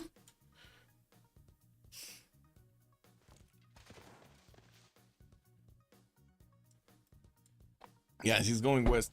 Yeah, he's slowly going west. Northwest, actually. Oh, there's a Persian scout over there. Cake W, man. Might be caught by a Persian scout. Doesn't have an escort for that city center, for that settler. Okay, we got some nows from Portugal starting to get those Fetora. The unique improvement, and from what I do see also Abu has been recruited on the side of Portugal. Still no general, has the knights upgraded. Has a bit of a problem. The Indonesian knights are quite strong, especially with that extra general, but Indonesia has other things to chew on, especially the cities of Swahili here. Okay, is the galley gonna go through or not? What is he gonna take? So Scout did take the capital. Malindi just needs another hit, and finally he's actually taken out these crossbows from the coast. There we go. Malindi just got taken out as well. Third city taken away from Lil Dead. Only one remaining, Quelimane. Oh, Malindi did get taken back. I mean, that's just, yeah, that's just not gonna be for that long, right? We do have finally the units of Maya starting to get across, and I do see also from the south Persia pushing through with his own knights, trying to dwindle the numbers of the Swahilian army. Now that he lost the city, he lost the production capabilities to repair his cities. And I do see also Swahili settler did get exposed over here. Might want to try to send a unit after it. Just buy a unit in the city of Pate, no? A fast unit like a horse or something. Anyway, first city got taken down by Byzantium in the borders of Norway, and I do see he did manage to convert also this city of Noalu, getting that crusade ability on these units. Still no? Wait, what? Tagma? Crusade? No? Where is crusade? Why is it not appearing? Oh, it's his own city. Never mind. It's his own city. It's appearing here in Sarpsborg, no? Yeah, there we go. There we go. It doesn't seem like Salzburg is actually going to have the time to build the ancient wall. 17 turns is an eternity at this point. Finally, LCD is getting onto the front line, and we do need to see the Tagmas getting some promotion points here. Norway is not prepared at all. Yeah, he wasn't prepared. He really wasn't prepared. He barely was getting his free inquiry golden age when this push started. And it's not like he actually had a lot of science before this. But anyway, we'll see if Pupu Mestar is gonna come out with his head held high. While we do have a few more of these Tagmas coming out from the cities of Byzantium, doesn't seem like he's sending them in another direction. Just gonna be one way. Okay, what's going on here? Campus research projects. I would imagine Newton is gonna be next. Yeah, there we go. And we got also the cat meowing. What's up, Athena? It's very annoyed that I'm talking with other people. Yep. Yeah. She's showing you the face, guys. Showing you the, yeah, there we go. You just saw her. Yeah. Close up and personal.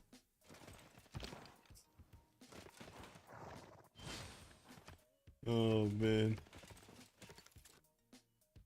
Okay, Sarpsborg is gonna be taken down. That seemed like the Tagmas did need a bit of a respiro time here. And I do see the pikemen are gonna be strong enough to actually slow them down here.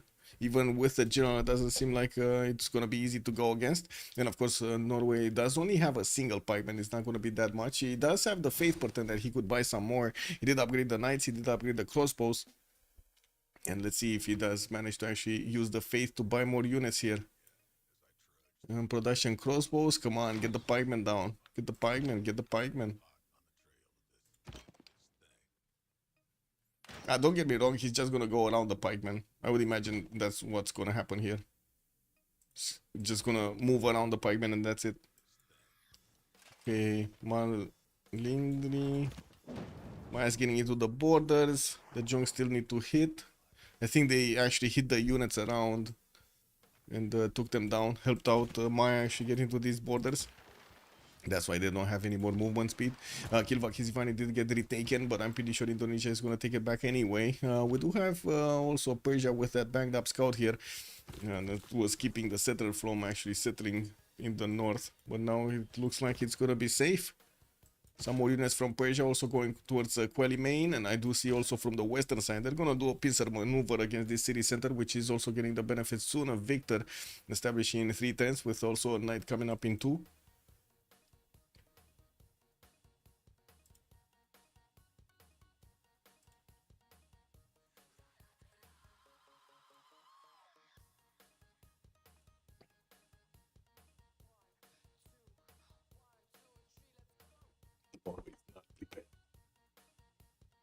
Where is Norway? When is Norway prepared?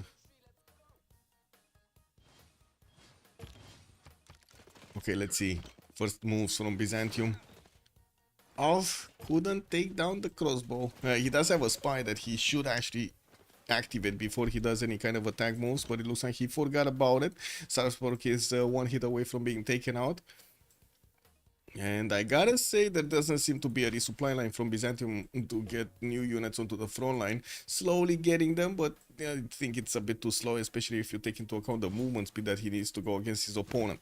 Maya is about to also take over the capital city of Swahili, and we do need to see if the Jongs are gonna clear out the units around this. I'm pretty sure they should. Man, I cannot believe this. The little head. There we go. Hopefully. Okay.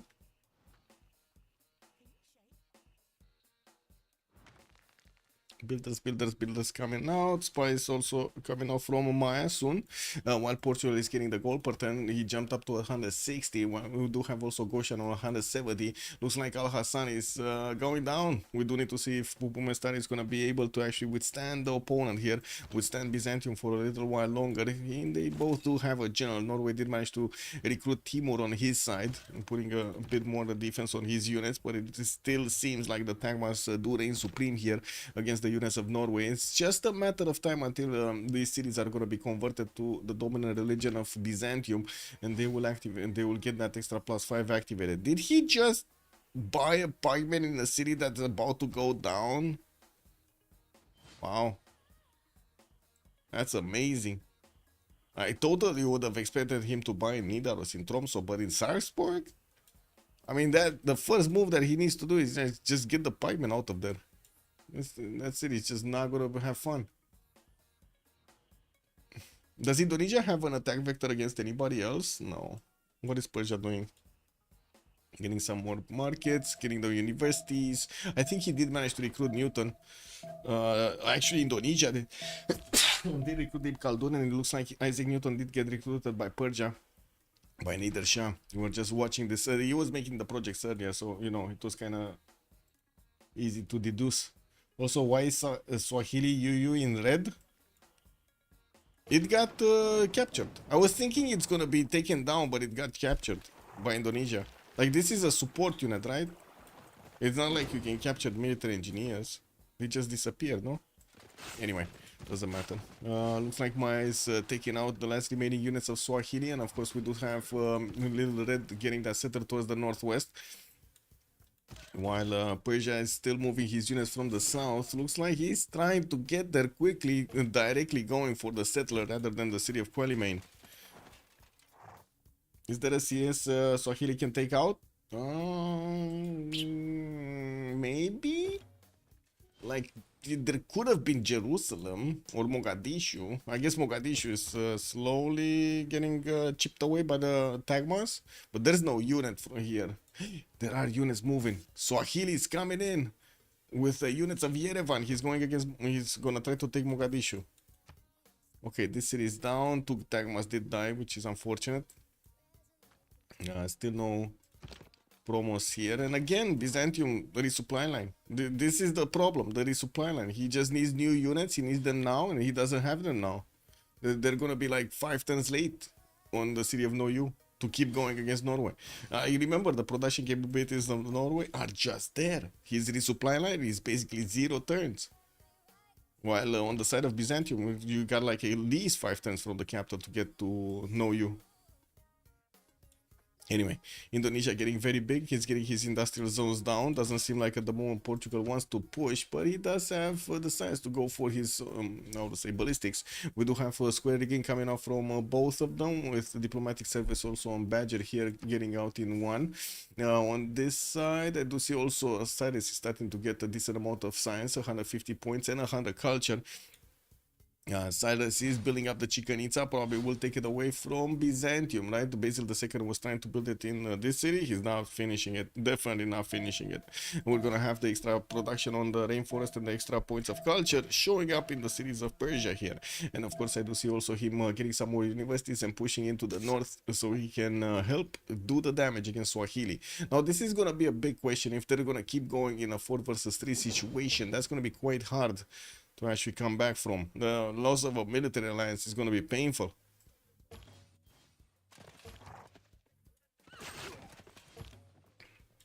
They do need something to deal with the walls here, though, in Qualimane. Here we got the Persian units getting here. Looks like Maya is sending another 3 courses to take care of that settler, not allowing it to actually get to be placed down. We got some level 3 crossbows also from Maya joining the front line, but again, they don't do that much damage against the walls. They do have a minus 17 penalty. Not fun. Okay. 74 attack strength Tagmas. He does have the intel on his opponent. Still no spy coming out from Norway. He's getting one in 4 turns, but he doesn't have one now. He even switched away from it. But he did manage to get piking shots, which is going to make it a lot harder for the Tagmas to actually push through. And this is where the resupply line would have been so useful, right, till now. So he could actually push before his opponent would get a strong enough unit. But this just gives so much of a chance to Suomi to win this game, because, yeah, again, if Byzantium is not going to get to equal out the player count, big problem. He's gonna go 4 versus 3 here. No, they're gonna go for 4 versus 3, and somebody's definitely gonna lose a military alliance. And we'll see if Mogadishu is gonna be taken in time.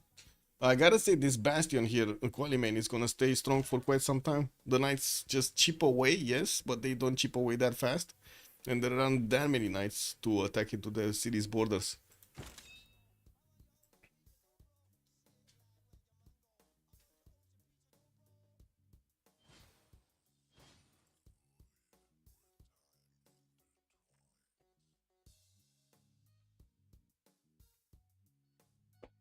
Bam, bam, bam, bam.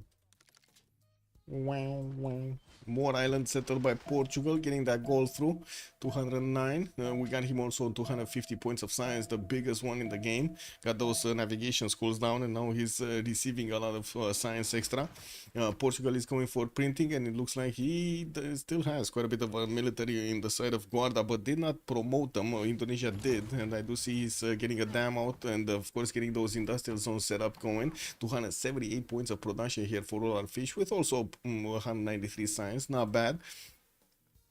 Finishing up another wave of industrial zones and getting the aqueduct from his capital is gonna make it so much better. While I do notice Indonesia's job is finished in the borders of Swahili, the city of Bagamoyo did actually get placed, and he got the walls immediately chopped with a builder. Okay, well, Qualimane is going to be next up on the chopping block, and we do need to see if Maya is going to have enough units here. I would imagine this is the moment they need to buy out something like a siege something against the city of Qualimane, right? They really need to buy out a unit against their opponents, against the city center's defense. We have here another piking shot coming through. We got 3 of these bad boys going against the Tagmas. They can do the damage against the Tagmas. That's the big thing here. 80 strength against the 74 Tagmas on the defense. And since we don't have any ranged units from the side of Byzantium, it's not like he can actually shoot them and not take damage from. That's unfortunate. That is quite a boo-boo. A big boo-boo.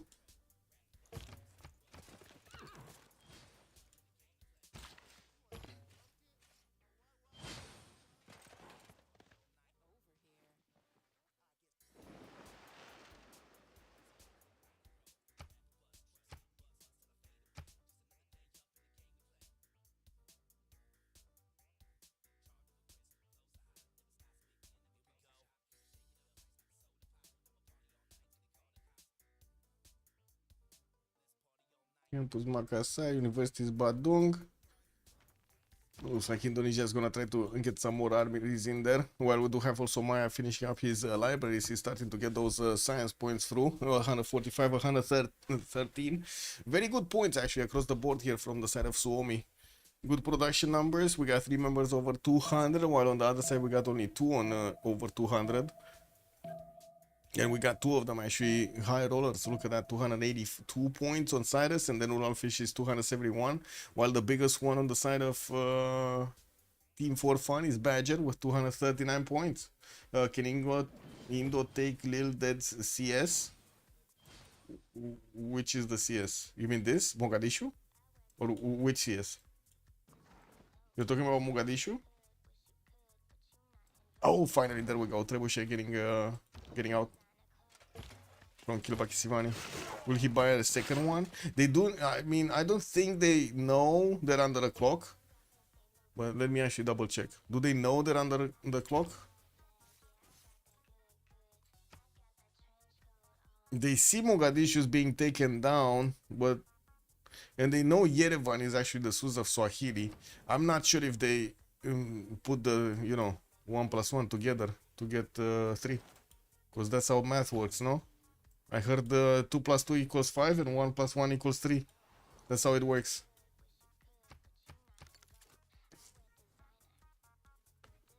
Good morning, Fortuna Belly. Hello there, sir. The Levity one? Yeah. Oh, the Levity one. This one. Yes, he can. Actually, he is. Oh, he's going for it. He's just a few turns away from taking Yerevan. Nice catch. Thank you. Nice catch. He's actually taking the city.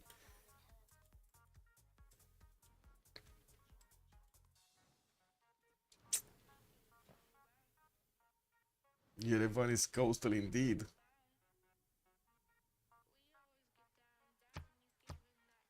Industrialization coming out from Uralfish and Raka. I'm gonna soon get it. While Drulba is still trying to actually get into the borders of. Oh, he's getting pushed back. Like this push, the Tagmas, the full strength Tagmas just failed. What are you doing? Jumping on me like this. Hello. What is this?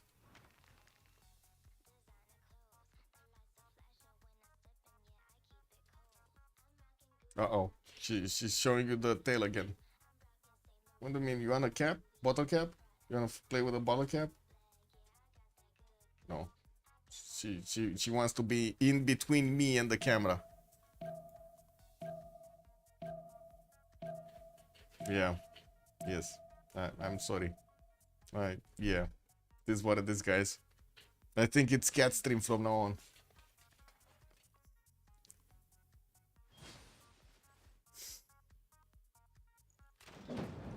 She thinks she's made out of glass. She's transparent, right? Fully transparent. Anyway.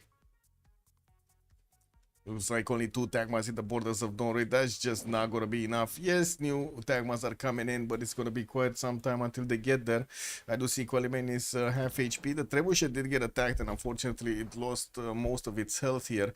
While I don't see him managing to get through that defense properly. Now the walls are half through, and of course the Knights will start doing damage to the city center itself. There are some crossbows that are also gonna help out with the attack here. Slowly getting there. But Chief, give me a sec. Let me throw a bottle cap. Woo! There we go. Yeah, she's like a dog, man. My cat is like a dog. Need to train her to get to play fetch. She's kind of lazy when she's playing fetch. She likes to run after things, but she doesn't like to bring them back. It's kind of annoying. Because I need to move also. Oh well, guess it is what it is. Okay, Yerevan, half HP. We do have the first unit that can actually take over that city center. At least 2 turns away. I think it's 2 turns away from actually taking Yerevan, by the looks of it. Uh-oh, Mogadishu is gonna be taken, guys. Can they de-levy Yerevan? Maybe they. Oh, that's 9 envoys in there. He needs 8 envoys to de-levy it. That's a problem. Well, I guess he needs only 4, right? Wait a second. What else? Yerevan. Who was the second one? Drulba, right? That was Basil the second. So no, that's his ally. So they need like 7 points. Goshan Badger. Oh, wait a second. None of them. None of the players from Suomi have a single envoy in the city of Yerevan. And I don't think they can take the city next turn. So it looks like we might actually have Swahili here remaining alive because of Mogadishu. Unless, I don't know, Mogadishu puts a unit in the north. If Mogadishu, oh my god, if Mogadishu actually gets this catapult out on that floodplain tile, this is gonna be so funny. Check this out, guys. Let's see it.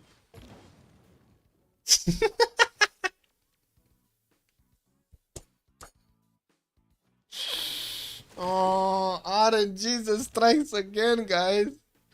Oh my god. Well, I guess it is what it is. Swordsman only 2 movement. He cannot take the city anymore. And Yerevan, it's going down. Of course, we're going to need to see if there are any first moves here. Looks like also Qualimain has been taken. Bagamoyo is going to be next. We do need to see another one of those trebuchets being bought here in Kilvakisimani being sent towards the north. To finish that city off. And yeah, there we go. Yerevan is taken down. The scout doesn't have movement this turn, but it will have next turn. We do need to see if Mogadishu is gonna be... Actually, Mogadishu is in range 1, 2, 3. No, it's not in range of battleships. It's 4. Unfortunate. Anyway, we're also taking down the clock until the next era. Let's see. Portugal shipyard getting the production capabilities up. He's up to 314. Drulba is not getting that many stats anymore. 160 and 138 faith. Goshan also about to hit 300 production, while both Raka and Uralfish are over 300, with quite a bit actually on Uralfish. We got 370. Raka is in a Frinkuli Golden Age with that science, 175. He's gonna lose quite a bit of it in the next era, and trying to get his universities up and also building up his production here with the factories coming out. I do see settlers from Pasagarde and some more of these workshops getting finished. That's a lot more campuses on his side. Okay, trebuchet from Kopan. This is just not gonna be in enough time. Ah, there we go. He bought a trebuchet here. Okay, so this one is gonna be the one taking that one. I cannot believe Mogadishu actually did what he did to Swahili here. At least the city is still under siege, and of course the swordsman. The swordsman actually don't do enough damage. He needs to hit with both of these swordsmen to actually take Mogadishu. Oh, that's unfortunate. That is unfortunate. We're gonna need to see if Uralfish has the first moves. He must know that his opponent. Yeah, there we go. He's preparing. Scout is preparing. I think he needs to hit once Yerevan, right? It's not under the siege, and the scout is not gonna have enough damage. It's just, you know, it needs to be like 0 HP to be taken over. So hit, boom! And Mogadishu is still alive. He did it, man. He did it. You must be proud of Uralfish here. Got the first moves over his opponent. Deleted those units after they got delevied. And Mogadishu is just gonna be a Byzantine something. I don't think he can take another city, right? He already had one. So, yeah. So Maya has the honor of taking Swahili's last city, Bagamoyo, which is also getting Governor Victor in there. And of course, we do have the trebuchet on the way. Just gonna need another 2 turns to start shooting. Or I guess 1 turn to start shooting. It does have the general, and it can move on the 1-1. And woo, Lobo shot against Bagamoyo over the night. What's happening in the era score? Got a little dead going. Going Wawa. Drulba going Dark Age, Goshan going Dark Age, Badger going Dark Age. Uralfish is actually 4 points off from getting another golden. I do see also Norway got back his city of Noyu, while Byzantium is retreating all of his units, or I guess he repositioned all of his units towards the city of Go, Gatix Go. Getting another Magnus in Huanza and plugging in Pingala here in Shamargad. Oh well. The stats are not going to be that great. Neither does Pupu Mestari have very good stats, to be honest. Like, he's in a Frinkuri Golden Age and he barely has 128 science. That's just not good enough. Just not good enough. Getting attacked by Preslav from the east. Had to deploy a few knights to defend against the men at arms here. That's about it. Doesn't seem to be much amazingness happening there. Indonesia did need to delete that city. He already had one Mohenjo-daro to the southwest, and also getting his production capabilities higher with the factories getting in. Already 380 points of production. And I do see him also with a decent amount of gold. Actually, they do have across the board very good gold points. Badger here 270 science, also 321 points of production. Factories getting through more of these industrial zones and also shipyards. While he did upgrade some of the units in the city borders of Guarda, it's not like he actually is planning to go against Indonesia by the looks of it. Just gonna put one of his knights on the campus so he can squeeze out every little bit of science from those books of Indonesia. He cannot even read Indonesian, but he's gonna pillage. He's gonna pillage. He's gonna be fine. See it. Yeah, rip. There we go. Just science pouring through into Portugal's territory. We got Bagamoyo. Oh, Corsair. Oh yeah, he needs to move. He should have deleted the time after killing the catapult. What can you do, man? What can you do? True.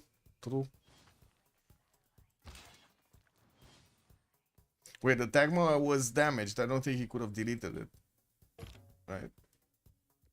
That's kind of a problem.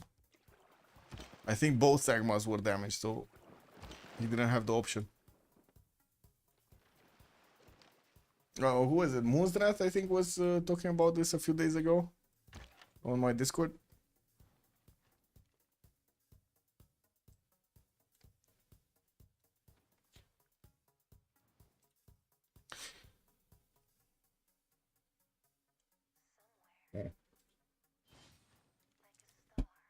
Let's sip of coffee.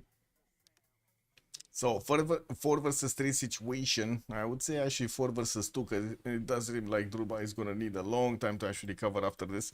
We'll need that science coming through, and Pingala is establishing that in the city of Shamargat so he can get some. And I do see more city spots available for him to settle in the south here, not to mention the north. It also does seem like Norway is gonna be catching up, trying to build up the Kilvakisifan in the capital and getting those theater squares, more campuses in the northern cities while he's finishing up the universities for a bit more science. Oh well. Yeah.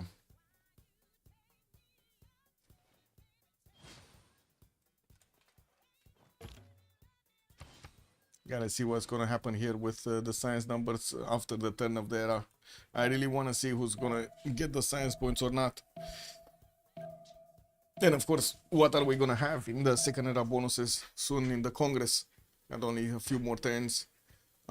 Looks like Druba is also 7 points off from getting golden. Pupu Mestar is 6 points off. Raka is still dark. Iver still dark. Goshan still dark. And Badger still dark. Oh, Spy getting in Bagamoyo. Activate the Spy, man. Okay, there we go. It's activated. Trebuchet did attack. The walls are about to go down here. Iver will have enough damage from the other units remaining. Not needing actually the Trebuchet anymore. Especially with the crossbows. He can definitely do the remaining damage. He does need to take care of these Knights of Swahili though. They're kind of annoying him. There we go. That's one.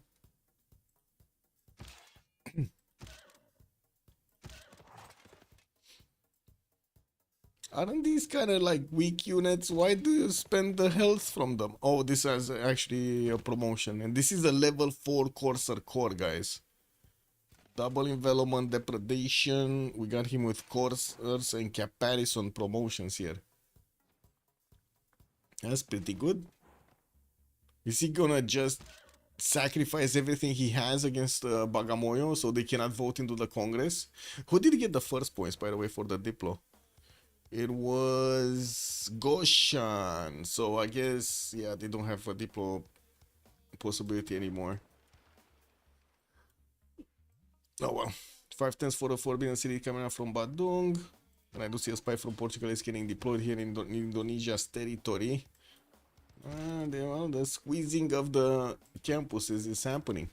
Druba getting ballistics, Badger getting ballistics in 3, while already we do have ballistics on the side of Ural Fish. I do see the first cuirassier getting upgraded in the city of Bima there. That settler can't get out. Better to try to build a unit. Wait, which settler? There's a settler somewhere? Oh, the one in Bagamoyo? Yeah, I mean, I don't think even a unit can get out from the city center. This is more like wishful thinking than anything. Oh well.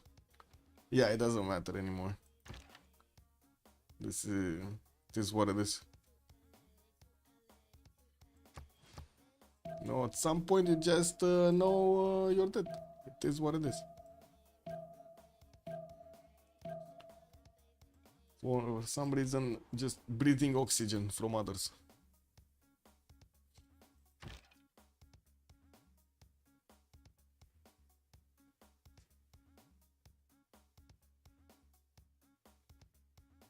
Man, I gotta say, you guys watch the news, it started to get crazy out there, man. Oh my. Okay, Bagamoyo getting placed under siege. There are still 2 knights from Swahili that can do some damage, and we do see that Persia has a tiki hat to pick up. We do not have the promotion showing up on that many units, and of course we're going to need to see if they're going to be enough. There we go.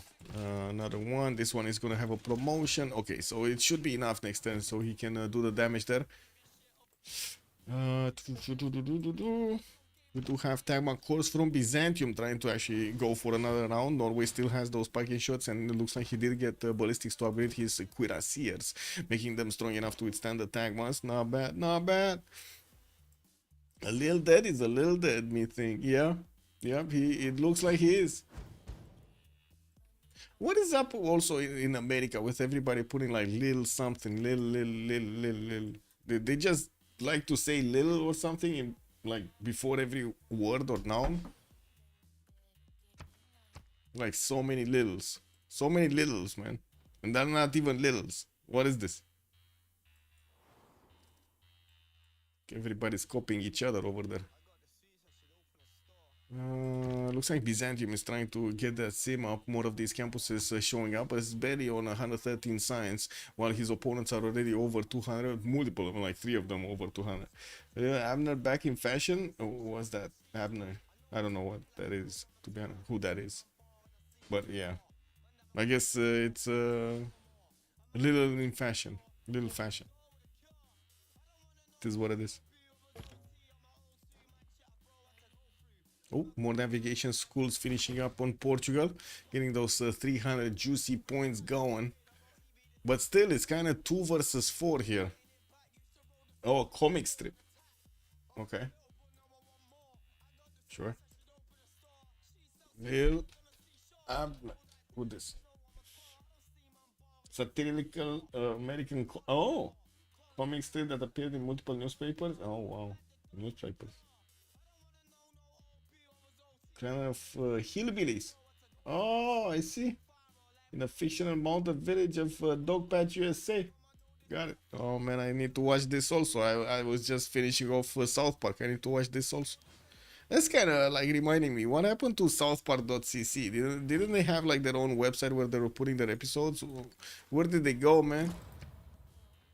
Where do I need to watch? And Lil Dead has been defeated. We got a 4 versus 3 situation. Looks like Suomi is ahead with 1 member against Team for Fun, and we do need to see if Team for Fun is gonna keep going. Goshan is getting his flight in 2. Badger is also trying to get his siege tactics. And I gotta say now Indonesia doesn't have a target. He's gonna have a target in Portugal. Actually, from now on, he can flex against Portugal with everything he has. We did jump into the new era, and we do have Golden Age of Neural Fish. Also, I do see on the other side, nobody actually managed to get a Golden Age. Indonesia did get Cuirassier cores, which are going to be tough enough to handle the Knights. And of course, with the field cannons, he's going to do the damage against Portugal. But then Portugal is going to get his own ballistics soon, no? Didn't he get his own ballistics anyway? No, he doesn't. Oh, well, I guess with that much science, it shouldn't be that big of a problem. Siege tactics finishing in 1 nationalism also for the core ability. While the gold pattern is good enough for him to actually buy whatever he wants. He's on 1300 in the bank. Pretty good. Going to bomb Norway and let Basil take cities? Maybe? I don't think he's gonna bomb anything, to be honest. I mean, it will take some time, but I don't think he's gonna get to bomb anything. You know what's the surprising thing is? It looks like Halikarnassus is actually quite exposed, and Norway does not know about it. Not yet. We still have a little bit of pressure from Byzantium from the western side, but it looks like Pupu Mestar is not waiting for them to come to him. He's going to them.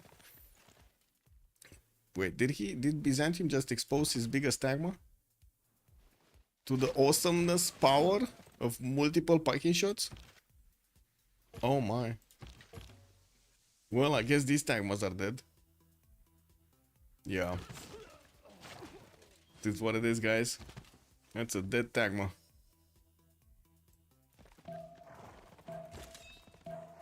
Wait.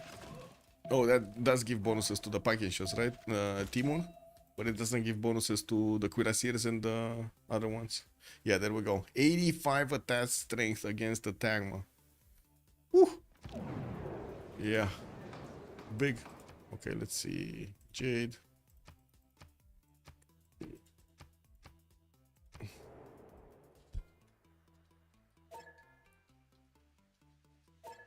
Okay, be right back. 2 minutes. 2 minutes. 2 minutes.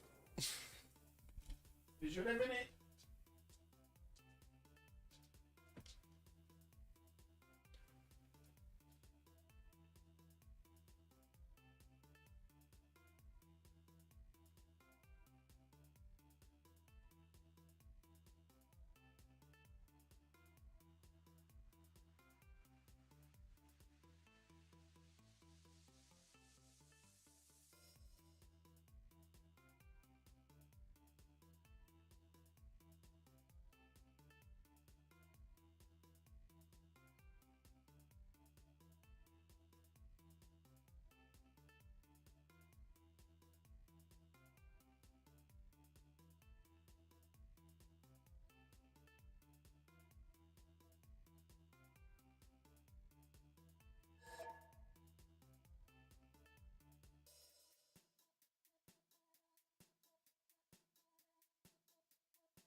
Wait, we got a pause or something? What is this? What's going on?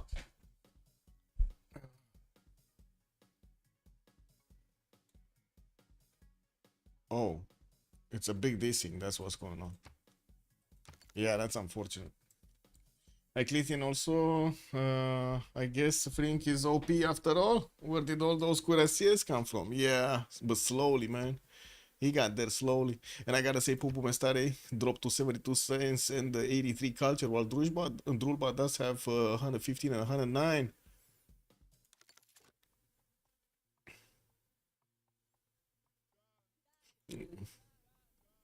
I gotta say, still quite a few points of production here on both sides. I wanna know who actually lost the military alliance. It's not Byzantium. Is it Portugal? Did Portugal lose the military alliance? No, Portugal has it. So it means Persia doesn't have it. Goshan. Neither Shah doesn't have it anymore. Okay, we got some Persian caravels on and about, and looks like Norway is gonna try to see what's going on here in the south. Wait a second, he also has the military. What? Who doesn't have a military alliance?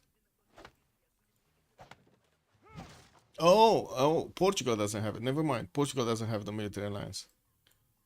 And they're not fighting, so the best. Yeah, but it looks like Portugal doesn't have it. Kick.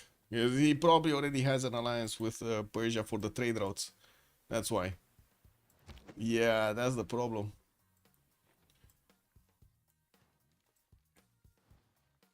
Okay. Wine, no amenities. Joe the third also not growing via culture, and neither Shah did gain the 2 Diplo points. What? He got another row of Diplo points? Okay. Interesting. In a 4 versus 6 situation, nonetheless. We do need to see Indonesia putting a little bit more effort if he actually wants to go through the defenses of Portugal here. Even the Cuirassier Corps will not be strong enough to push through all of the units of Portugal, while they're gonna get counterattacked. Forbidden City finishing in Badung next in 2 turns, and I do see him in Reform the Coinage Gold Age with 300 gold points, 200 science, and 139 culture. Getting his universities up and also finishing up his coal power plants for the extra production points. He's already on almost 500 points of production. We got Evert also 217 science, 126 culture. Evert did get very big here, and we'll have the opportunity to, how to say, get to sim from here on out. I would imagine he might actually also get some units through the territory of Indonesia to try to put a little bit more pressure on Portugal if that's necessary. We're going to need to see if Indonesia can take care of his next door neighbor for himself. By himself. Cyrus 150 science, 157 culture. We do have him next door to Norway. Of course, that's going to be one of his allies. While he's also next door to the other Persia, he just doesn't have a way into the borders of the other Persia that would be viable. Unless he's getting, you know, like planes, a lot of stuff over here. I would imagine it's gonna take time. We do have also Pupu Mestari, 74 science, 87 culture, 313 points of faith, getting attacked again, but it looks like he's managing to push back successfully Byzantium with not that much of a struggle, and also pushing into the south here, trying to get into the Persian borders. Maybe he can do some damage. Now Goshen is going to get his own ballistics next turn, and we'll get the opportunity to upgrade his own cuirassiers. We're gonna need to see when he's gonna get steel though. We do have also Badger, almost 300 science with 112 culture, 412 points of production here. Portugal still not really fighting that much. He does have Indonesia pushing a little bit on from the west, but it does seem like he's going to take care of his next door opponent here quite nicely. While I do see also Goshan, 240 science and 76 culture. He's on 360 points of production. Still on 2, 4, 6, 8, 10 cities. Got the Temple of Artemis finished and has so much gold per turn from the coast. Especially with the Fetoras of Joe III. Fetoras, right? Yeah, Fetorias. Drulba, 120 science, 111 culture. Finally did get his own cuirassiers, but it's, yeah, just not gonna help. The upgrade of the cuirassiers against the Patriots of Norway, just not gonna help at all. Oh well. Only 168 points of production and 126 faith. Still trying to get his universities and the campuses built. It's gonna take some time for him to recover in the science, but so will Pupu actually need quite a bit of time to recover in the science. Wait, he's still building the campus in Oslo? My god, this city, man. I believe he has this builder here for like the last 20 turns or something. He never got the money to actually buy that tile and improve it. KW.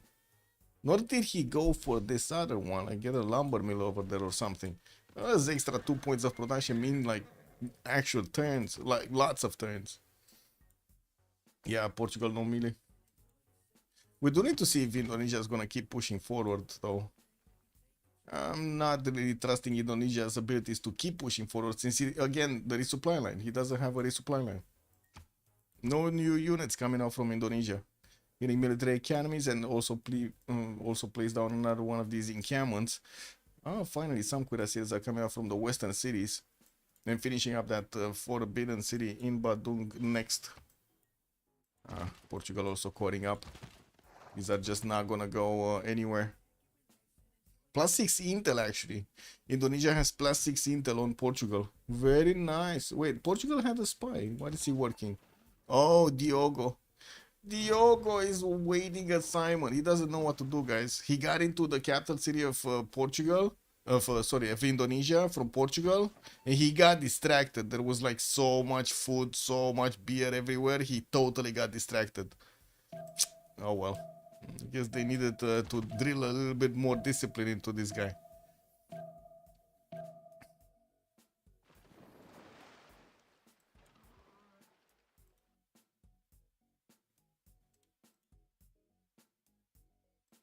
Ba-ba-ba-ba-bum. Pew, pew.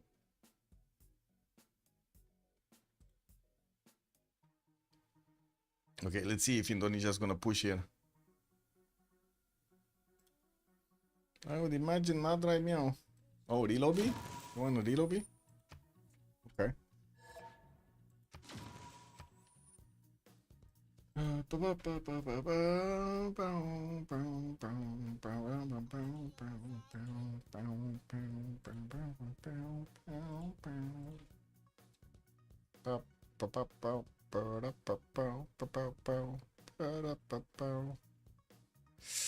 Okay.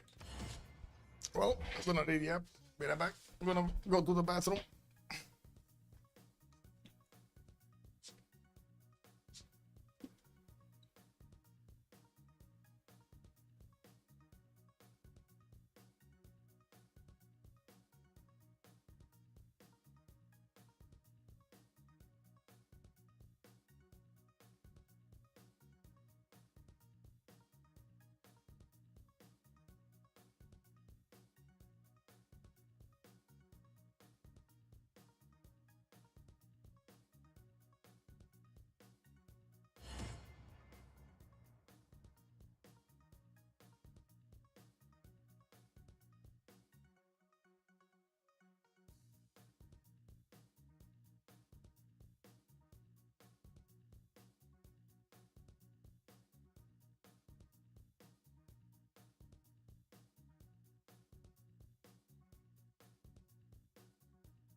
Yeah.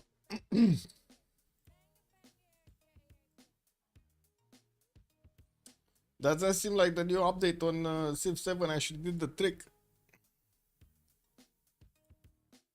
Going lower in reviews and not hitting 10,000 players anymore. So, what is it? Friday? Oh man, that's a, yeah, unfortunate. It is what it is.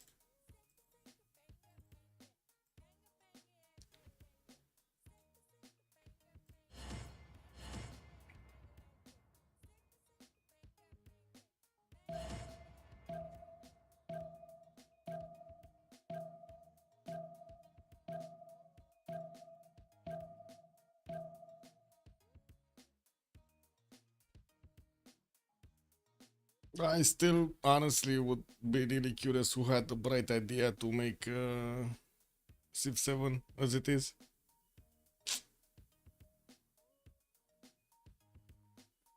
Maybe at some point we actually find the answer. Find the answer. Anyway. We need to not click buttons, not do anything.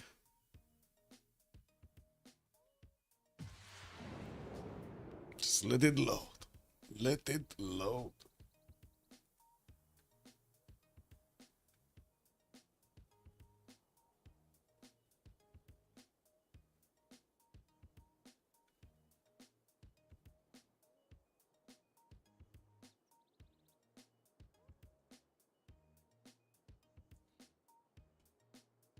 Neither should start making bombers soon. Oh, that's gonna take some time for him to make bombers. He's barely on flight.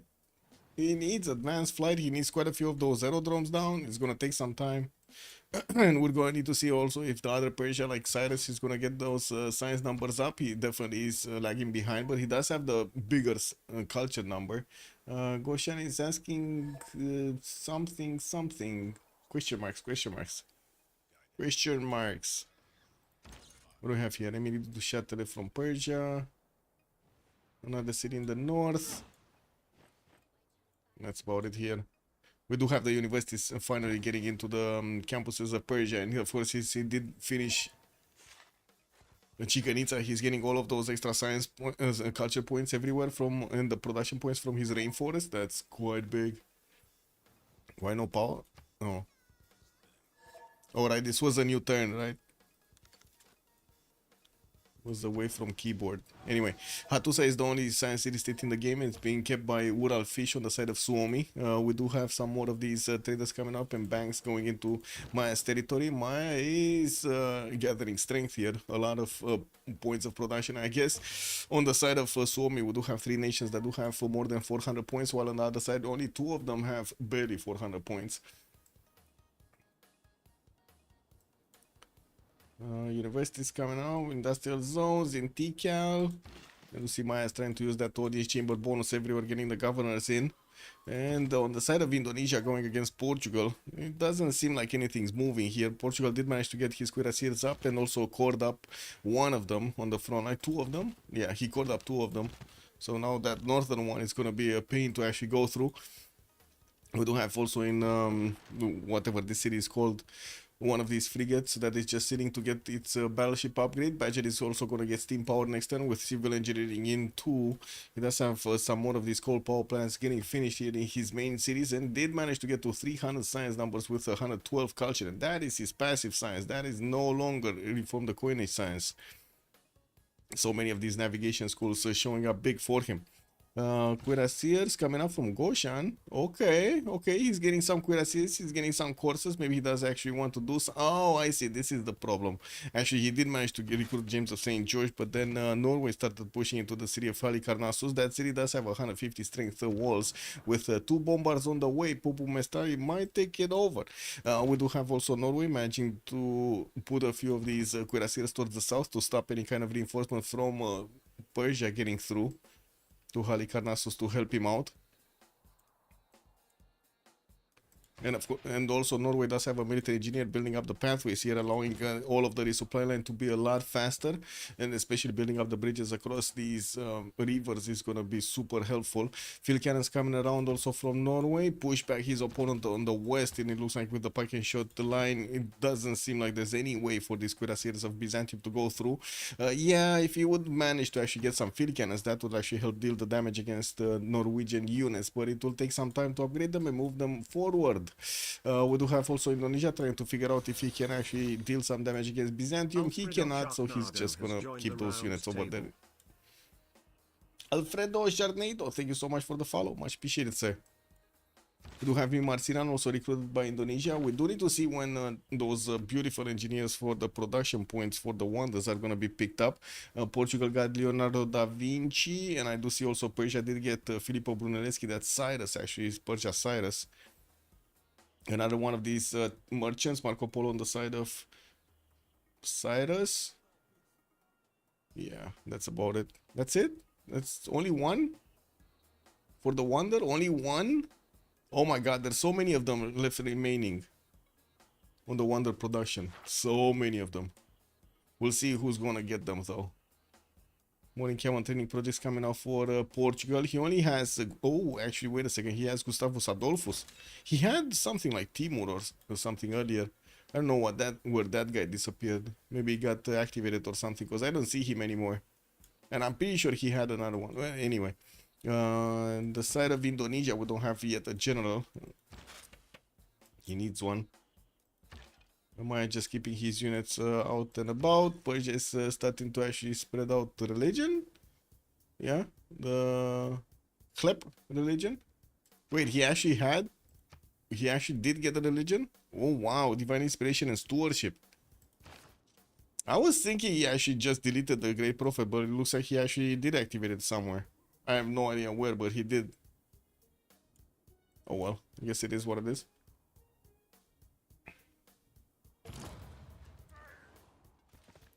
Very sad that Norway cannot get more science points. So he's on 98 and 89, trying to keep up with Basil II, and of course did have the second era as an advantage. We do need to see if he's actually gonna get to punish Persia over here for free simming next to him, and of course in the meantime just keep away Byzantium from pushing too strong into his side. Oh, this is where Timur is, and I do see also El Cid on the side of Byzantium. Mina is available for also Byzantium, while Norway will need to get a few more projects if he wants to get a new general. That's Dandara, the next one. It will cost him 270 points if he wants to get there. Dimitri Mendeleev on the side of the scientist, and I do see also James Watt in the engineer screen. The city of Halikarnassus is being placed under siege, and the first bombard is making its way to start shooting next turn. Still 150 strength walls are going to be painful to go against, not to mention also the 74 garrison defense. We have here not much happening. Connections from Indonesia to the side of Maya, getting those gold points through. Now gold looks very good on the side of Suomi here, and I do see also production capabilities are getting a little bit higher on Portugal and on Nader Shah, but still not high enough. Like we got Ural Fish on 578, and then Evert is going to be 457. Yes, they don't have the same size numbers of Zhao the Third, but that's just a matter of time. There are so many cities here that still need upgrades. They need their campuses down, they need their libraries in, and they also need their universities in. I do see Indonesia is getting a few more units, and looking at the tech side here, he's also going for tanks, while Badger is getting his rifling in 2 turns. Looks like he's gonna want to get at least steel walls here so he can defend, while Ural Fish is getting refining, and he's gonna have the ability to go also for steel and combustion afterwards. So we're gonna need to see if he's gonna start pumping out a few more of these how to say, pre-built artilleries and also pre-built tanks, the cuirassiers. Not to mention, when are the projects coming out so he can get a general? He definitely needs a general for those tanks. What is this guy doing in the water? Walls are going up in Coimbra next turn. If they do manage to get a shot on the Cuirassier core, that's gonna hurt. It's in the water, so it does only have like 45 milli strength. The wall is definitely gonna do a lot of damage. What is why is Portugal not having a field cannon? Like one field cannon to upgrade his wall shots. Access, good evening, sir, and thank you so much for the raid. Much appreciated. Welcome, everybody. We're watching Suomi go against their opponents here. Team for Fun. Team for Fun did lose one of their members, and yeah, that was Swahili that got taken down, chewed by 3 opponents. So Indonesia on the coast, and we did have Maya and also Persia sending units to his side. Cyrus, I believe. Yeah, Cyrus. And now we do need to see who's actually going to manage to win the game. Is it going to be Suomi, or is it going to be a big comeback over here from the side of Team for Fun? Okay, 2 bombards got in. They're starting to attack Halikarnassus, while I do see Persia is sending one of his spies over there. It does seem like Norway does have the chance of taking the city away from his opponent from Goshan.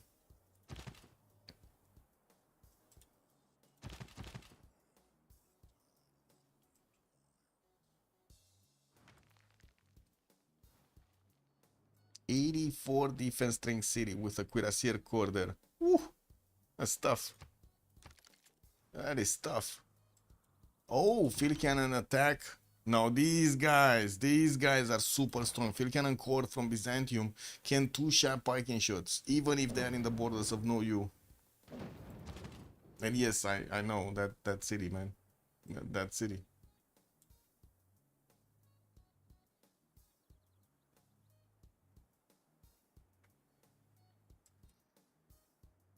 Any more shenanigans anywhere? No. Got some archaeologists coming through. Something just jumped into my eye.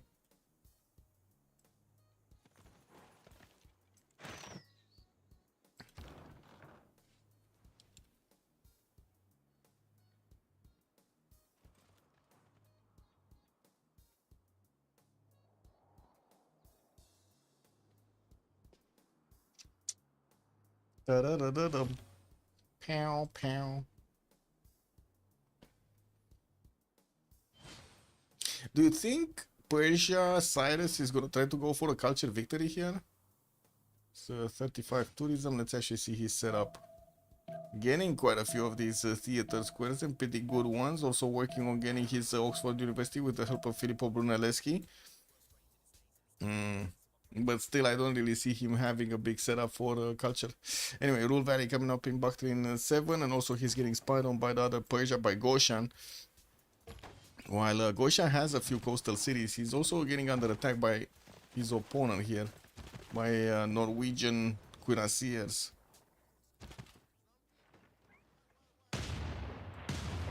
Okay, Bombard still attacking Halicarnassus. Walls are going down to half HP.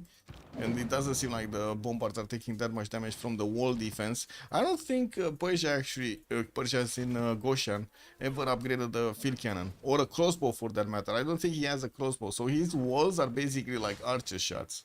That's why they're not doing anything. They're really not doing anything. We got the first aerodrome being placed from Gordian next, and I do see him going for rifling in 2 turns, while Uralfish is 4 turns away from getting steel. Badger is finishing his refining next turn. I do have a few more of these cuirassiers being deployed on the east, and I do see that cuirassier core I was talking about did get actually slapped over there in the water, needed to get back on shore and get into safety. While we do have pre-built artilleries coming out from Uralfish, they're all going east, slowly but surely making their way towards the defenses of Portugal.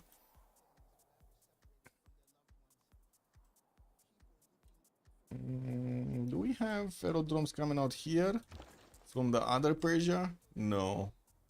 Just more production capabilities by the looks of it.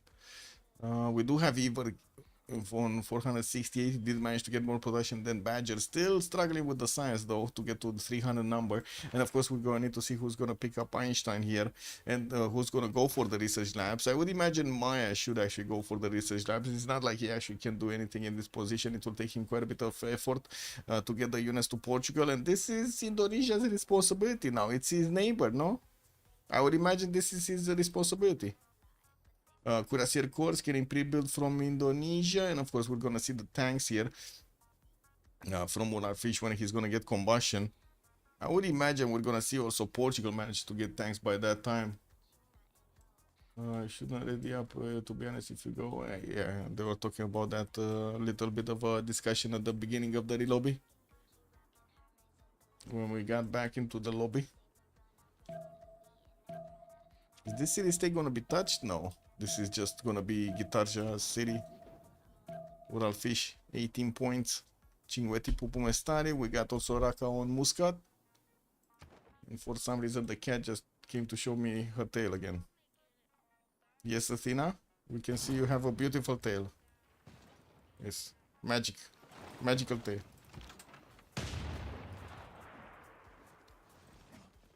Ooh. Oh, this city is a tough nut to crack by the looks of it. Still half HP.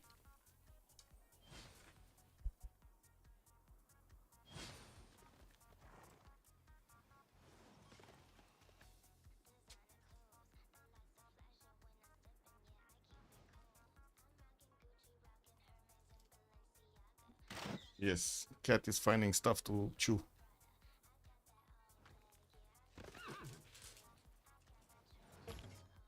I have no idea what. Well, I guess they're scratchy. What are you doing, cat? Athena, what are you doing?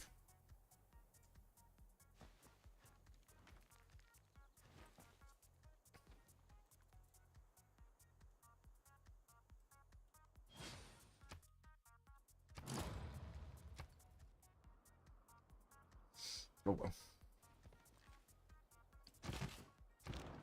We have another bombard on the way. Doesn't seem like, and it does seem like the city of Noyu is actually quite in trouble. We have the Piking shots. Oh, never mind. The Piking shots can counterattack, but with the 2 field cannons, they're probably gonna be quite weak. They're gonna be countered here. Let's see if Norway is actually gonna put a bit more faith into this. And I do wanna see his stats here. He's on 103. Ooh, still 50 points lower than Basil II. Not good. Not good.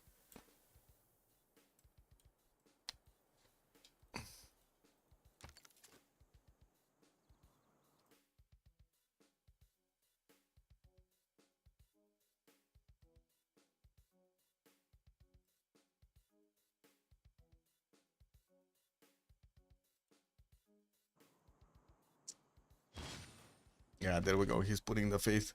Another package shot got bought in the city of Noyu. He needs to core this one up.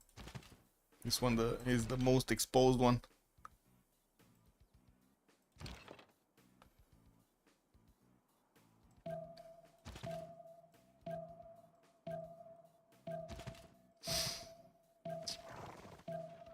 Whoa. I was thinking he's just gonna keep that cuirassier for himself, but it looks like he as in fortify, so he can heal it, can actually get more defense. But it looks like he's actually going on the offense with it. Might be dangerous, since also the other Persia does have stronger units. Bombard needs to start shooting. Looks like units from the city of Noyu are getting pushed out. Byzantium does need to shoot with the field cannons and of course get away with other units.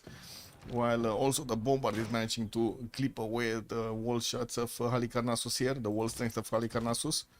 Oh, looks like Persia did manage to get at least 1 unit through. Of course, might actually lose it. Does this one have movement? So he can double shot this. He can attack with this and then finish with the other one, with this one, and then get this one through. So he can keep the tile. Okay, pillages. Norway getting some extra gold in the bank. It's casually on 1100 gold in the bank.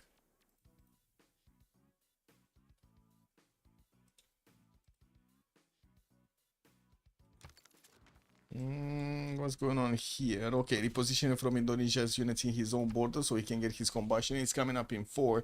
And I do see Badger is actually, whoa, switching away towards flight. Woo, this is a problem. He did manage to get the walls in the front, but that means he doesn't have steel walls. That means he doesn't have steel, so that means he needs to get it. He did manage to get refining those, or at least got 1 battleship upgraded in Guarda. Not gonna help that much against a full-blown tank attack. And of course we do need to see artillery is getting upgraded from the Indonesian bombard cores that got built. A few more are coming through. He's getting cores and normal ones while he's building up military academies in his encampments. He did manage to finish 3 encampments and also got 3 military academies in them. Getting a few more cuirassiers for the tank pre-builds. And Maya, what is he doing? Getting more production capabilities, 285 science, 520 points of production. Also, Raka is on 550 and he did get jump up to 230 science. Slowly getting there, slowly getting there. Well, this is Raka, right? Getting also Oxford University to finish next 10, while he's working on Rule Valley in the city of Bakhti. I didn't see anybody actually trying to contest Rule Valley for the extra production capabilities. That's going to be super big on the city of Bakhti. That city is already 72 points of production, while his capital is on, what is it, 82. Pretty close, pretty close. Where do I smell vanilla? I don't know. Somebody's doing something with vanilla. Oh no, he didn't get those attack orders as I was saying earlier. And he allowed Persia to get more units, but never mind, the city goes down. The city is taken away from Persia. That's 1 city down. Well, Goshen, I guess, lost a few points from that city, from Halicarnassus, right? He did have, what was it, a campus, a commercial hub here. And I think also a campus. Yeah, he did have the campus, the library, and the university in that. Unfortunate. That was quite an investment taken away from Goshan here from Nader Shah.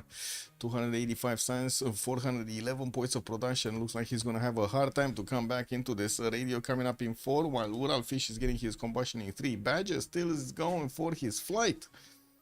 We do have also military engineers from Indonesia getting those pathways connected to Portugal's borders as much as they can. Of course, you can see that we do have field cannons now on the side of Portugal that are going to shoot back at any unit that is escorting these military engineers.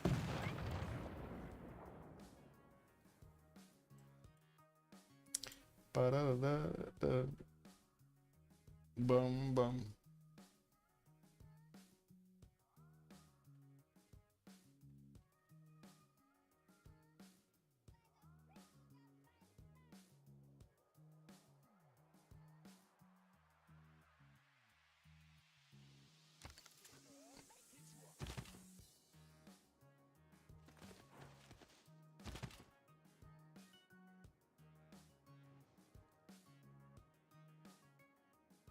Well, at least Portugal is getting a few more units. Cavs coming out, Cuirassiers coming out. He definitely needs to get his steel walls up. Dimitri Mendeleev has been picked up by him, and he's going to have more production towards those research labs. While I do see James Young is the next scientist. Looks like Charles Darwin actually got picked up immediately after. James was still here. John Jacob Astor on the merchant screen. And we do have Persia Nader with the most points here. Halfway through this era, we're gonna need to see if we do have more cities being taken away from Nader Shah. Kind of doubt it though. Looks like that city just got wiped clean off. Norway is not gonna muddy himself with a city next door to his opponent borders here. Yeah, but still has major problems actually getting his science up. I would actually really suggest getting a city out, no? He's trying to build a Mahabori temple in Oslo. As in, try to get away from here. That's what I'm saying. Like, try to get on to this side. Maybe it's one of these islands or something. It doesn't seem like he's gonna remain over here for that long. But I guess we're gonna need to see. We're gonna need to see when he's gonna bow down. Still walls in 2 from Jao the third, and we do have also Royal Fish 2 turns away from getting combustion with a few more pre-builds coming out. He has 1, 2, 3, 4, 5, 6, 7 of these how to say tank cores, and quite a few more coming out. Where is the urbanization? He's not that far away from getting also mobilization here. Anyway, Incamontating project coming up from BR next turn. Where is he? He just needs one more project to get Dandara.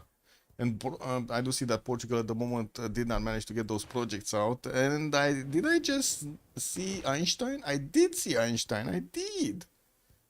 Okay, Indonesia gonna need a lot of points. Maya gonna need a lot of points. But I guess if there is somebody that can get it, it's Maya, no?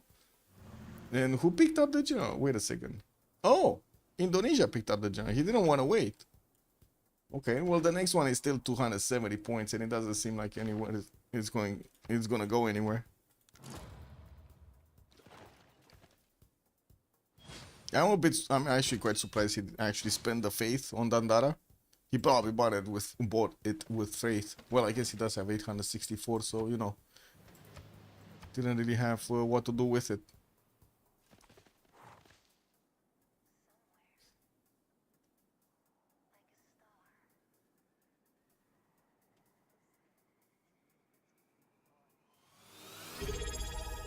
Hey, Lukang, good evening, sir. Thank you so much for the prime. Thank you. 37 points. Thank you, my man. How are you doing? It's been indeed a long time. And this someone was kind of shit, to be honest. Shit all over. Oh well, I guess it is what it is.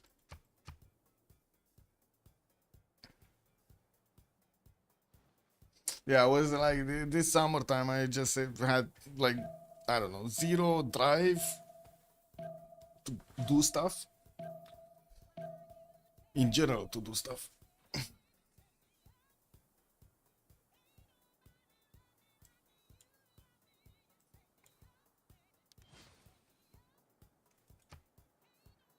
Kind of hard to have a long-term vision with no character dent. Oh well, I guess it is what it is.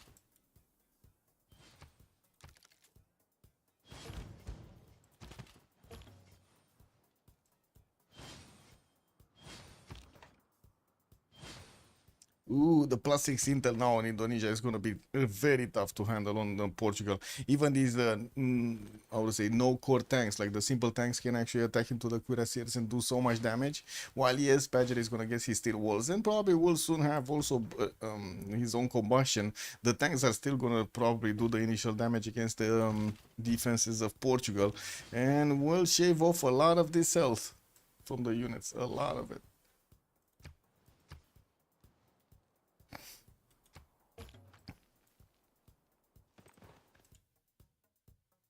Wait, what's this? Oh. Whoa! Problem in Paradise here for Beyond Horizon. Ta-da-da-da-da.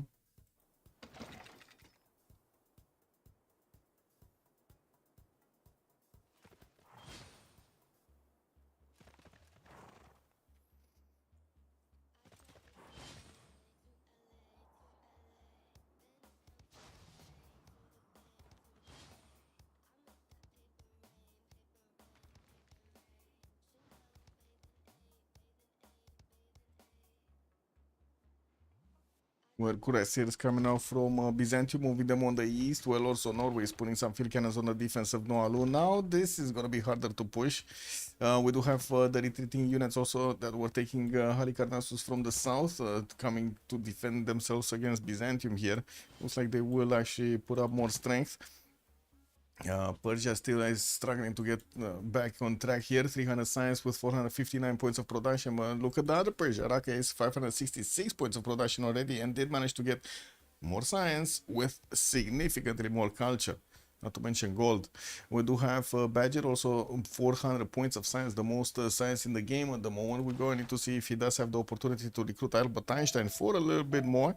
We do have Indonesia with Maya with quite a few points at the beginning of this race, while we're going to see which one of them are actually going to start making projects. Looks like Evert right now is going for the gold generation. We do have him on 221 gold a turn, and a lot of these stock exchanges, banks, and also new markets are getting into his commercials here. Some amphitheaters for the extra culture, while he's already on 192. Doesn't seem like he's gonna have that big of a problem. Ural Fish is also gonna have a big advantage over Zhao. He's definitely gonna get faster to not only mobilization but also fascism afterwards. He's 3 turns away from mobilization, while he did already manage to smash through the first encampment of Guarda.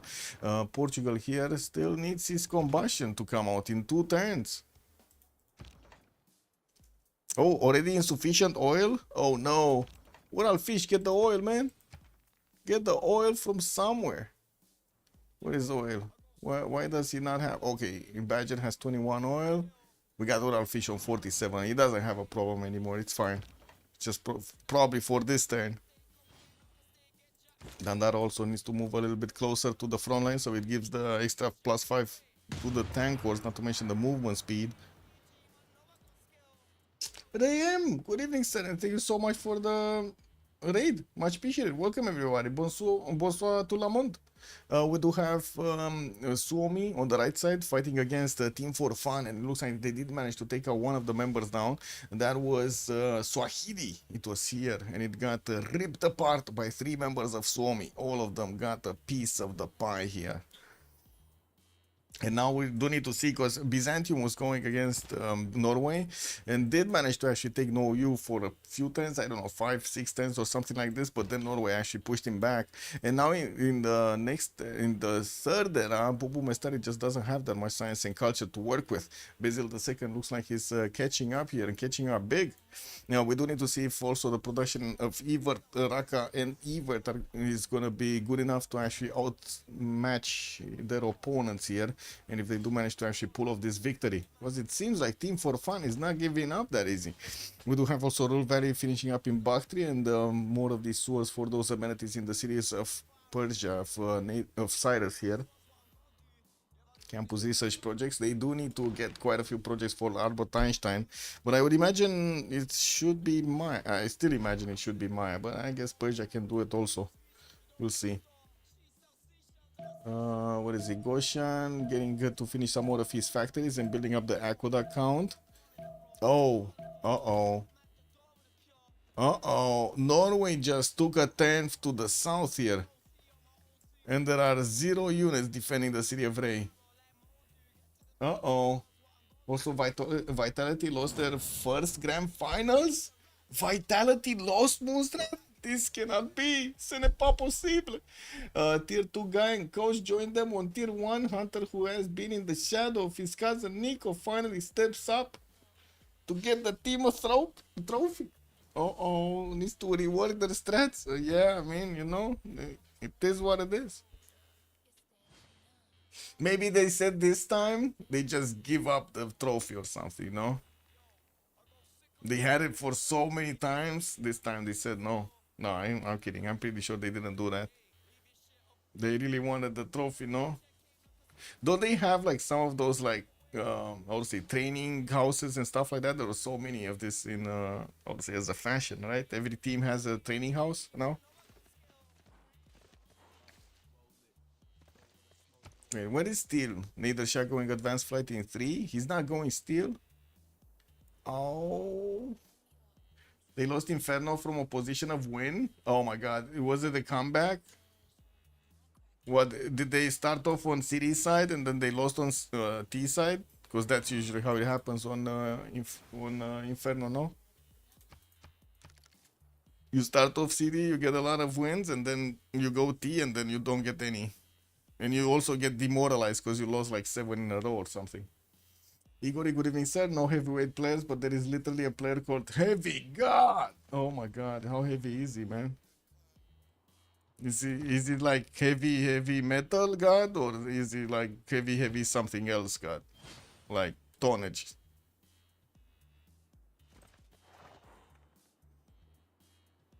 Oh, so combustion is coming out for Joe next turn, but unfortunately it looks like already lost half HP of the city of Guarda, and that was his crown jewel over here defending. He's kind of heavy himself. I see.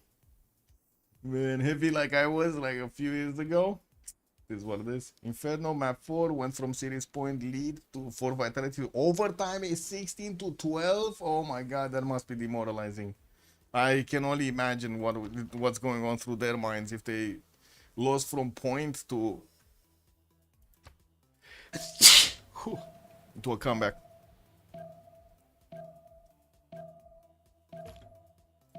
I think I need to get some redox on. Okay, is this gonna happen? Is Norway actually gonna push the city of Ren and take it over? Because Persia is definitely not getting steel walls anytime soon. Are these gonna be strong enough? That's a 60 defense strength city. Wasn't there the wall guy somewhere here? Where is the wall guy?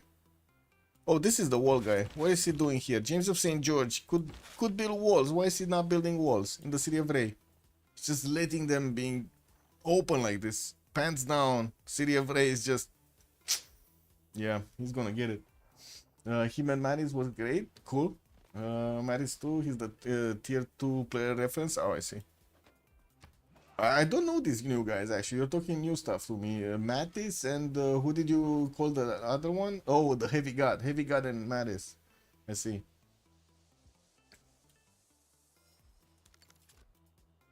Wait, Fnatic dropped to a tier 2 team? What? Man, it's just not possible. Oh well, I guess it is what it is.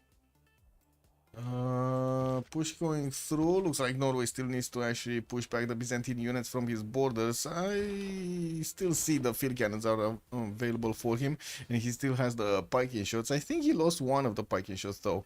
Pretty sure he would have had another core here. Maybe sent it somewhere. Anyway, we do need to see if he's gonna push back. These are 97 defense on the offense, actually. Sorry, on the offense against the Cuirassiers 86 Cuirassier cores. Extremely strong units. Heavy God 2 came from tier 2, which is basically online play with almost no land. Yeah, totally different experience, by the way, from online play to no land, to land. The fact that you're not comfortable in your own, you know, like universe over there, and you get to be in another place that's so much more pleasure. What I hated about the lands is actually you don't get to play on your own computer. That is the most annoying thing like ever. Or at least in Romania, when they were trying to put up the computers, man, they were bad.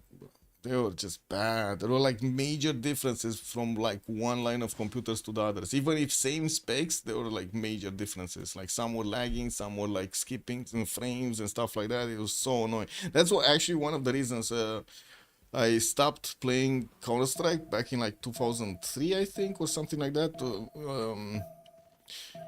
Back in the day, it was like the World Computer Games, I believe. It was called in the competition, World Computer or something like that, WCG. And they held a show at one of our conferences, held a competition at one of our conference centers. And man, oh man, after we trained like for like, I don't know, 3, 4, 5 months or stuff like that, we got over there and we couldn't play on the computers. Like that, the computers were just what is this? Fanatic is basically team building around creams. Yeah, just like they did Reckless in League of Legends. Now they are doing the same for Oscar in Rasdor K and Humanoid Pair. I see.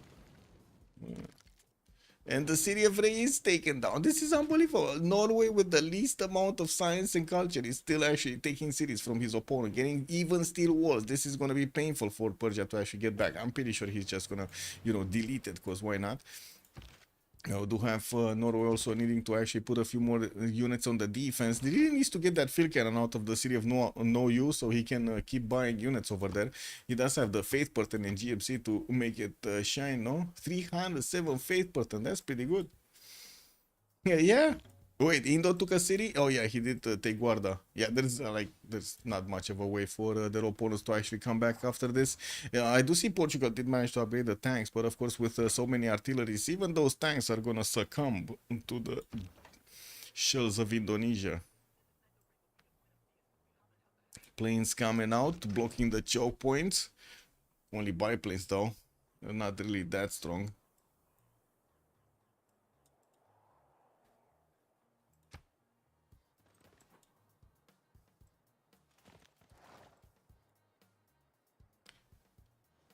And we're not that far away from the next Congress session, like only 6 turns to finish this setup. We're going to see if there's going to be some juicy points in the next one. Goshen still on 300 science, dropped after he lost his City of Ray. He had a few more, but then he dropped. Bombers coming up from Gordian. These are going to be a problem if the bombers are actually going to be in range. But can they be in range? They're not going to be in range of the City of Noyu. Or actually the majority of the cities of Norway, right? With the loss of this city center and the position for those airstrips, there's just not going to be enough distance. He needs to get a military engineer, maybe get a city center, another one, put it to the north to get closer to Norway. Also, Vitality needs a win in the next few tournaments if they want to be the only team to win, get 2 Grand Slams in a row. No more Katowice. No more Katowice next year. Relocated to Krakow. Right when Russian troops are nearing Polish borders. Yeah, that's something, man.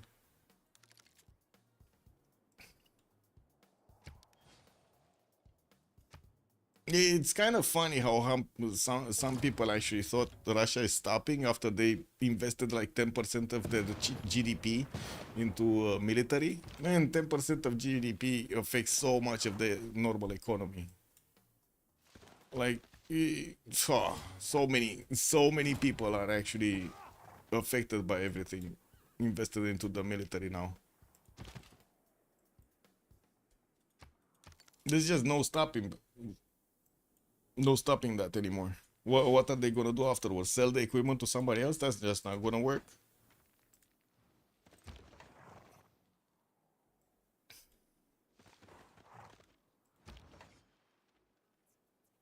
And don't get me wrong, it's not only the, how to say, NATO country, or I should say, not only the big countries like Germany actually did manage to come out. Oh, there we go, victory right there!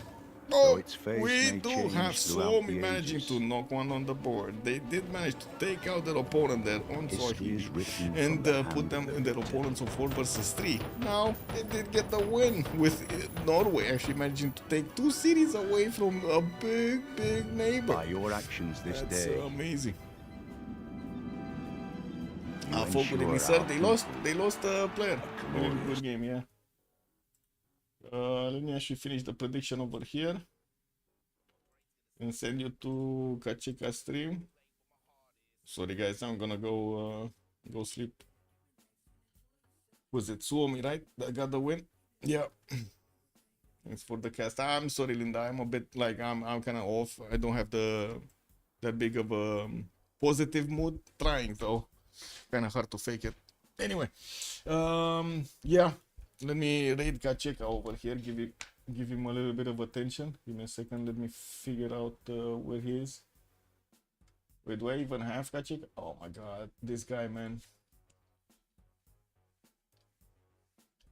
What is it? Kach. No. He's on YouTube? Oh, I see. Anyway, well, I guess this is it. Just gonna put GG well played here. Have a good evening, everybody. Thank you so much for joining us, and thank you for allowing me to cast. See you next time. Bye bye.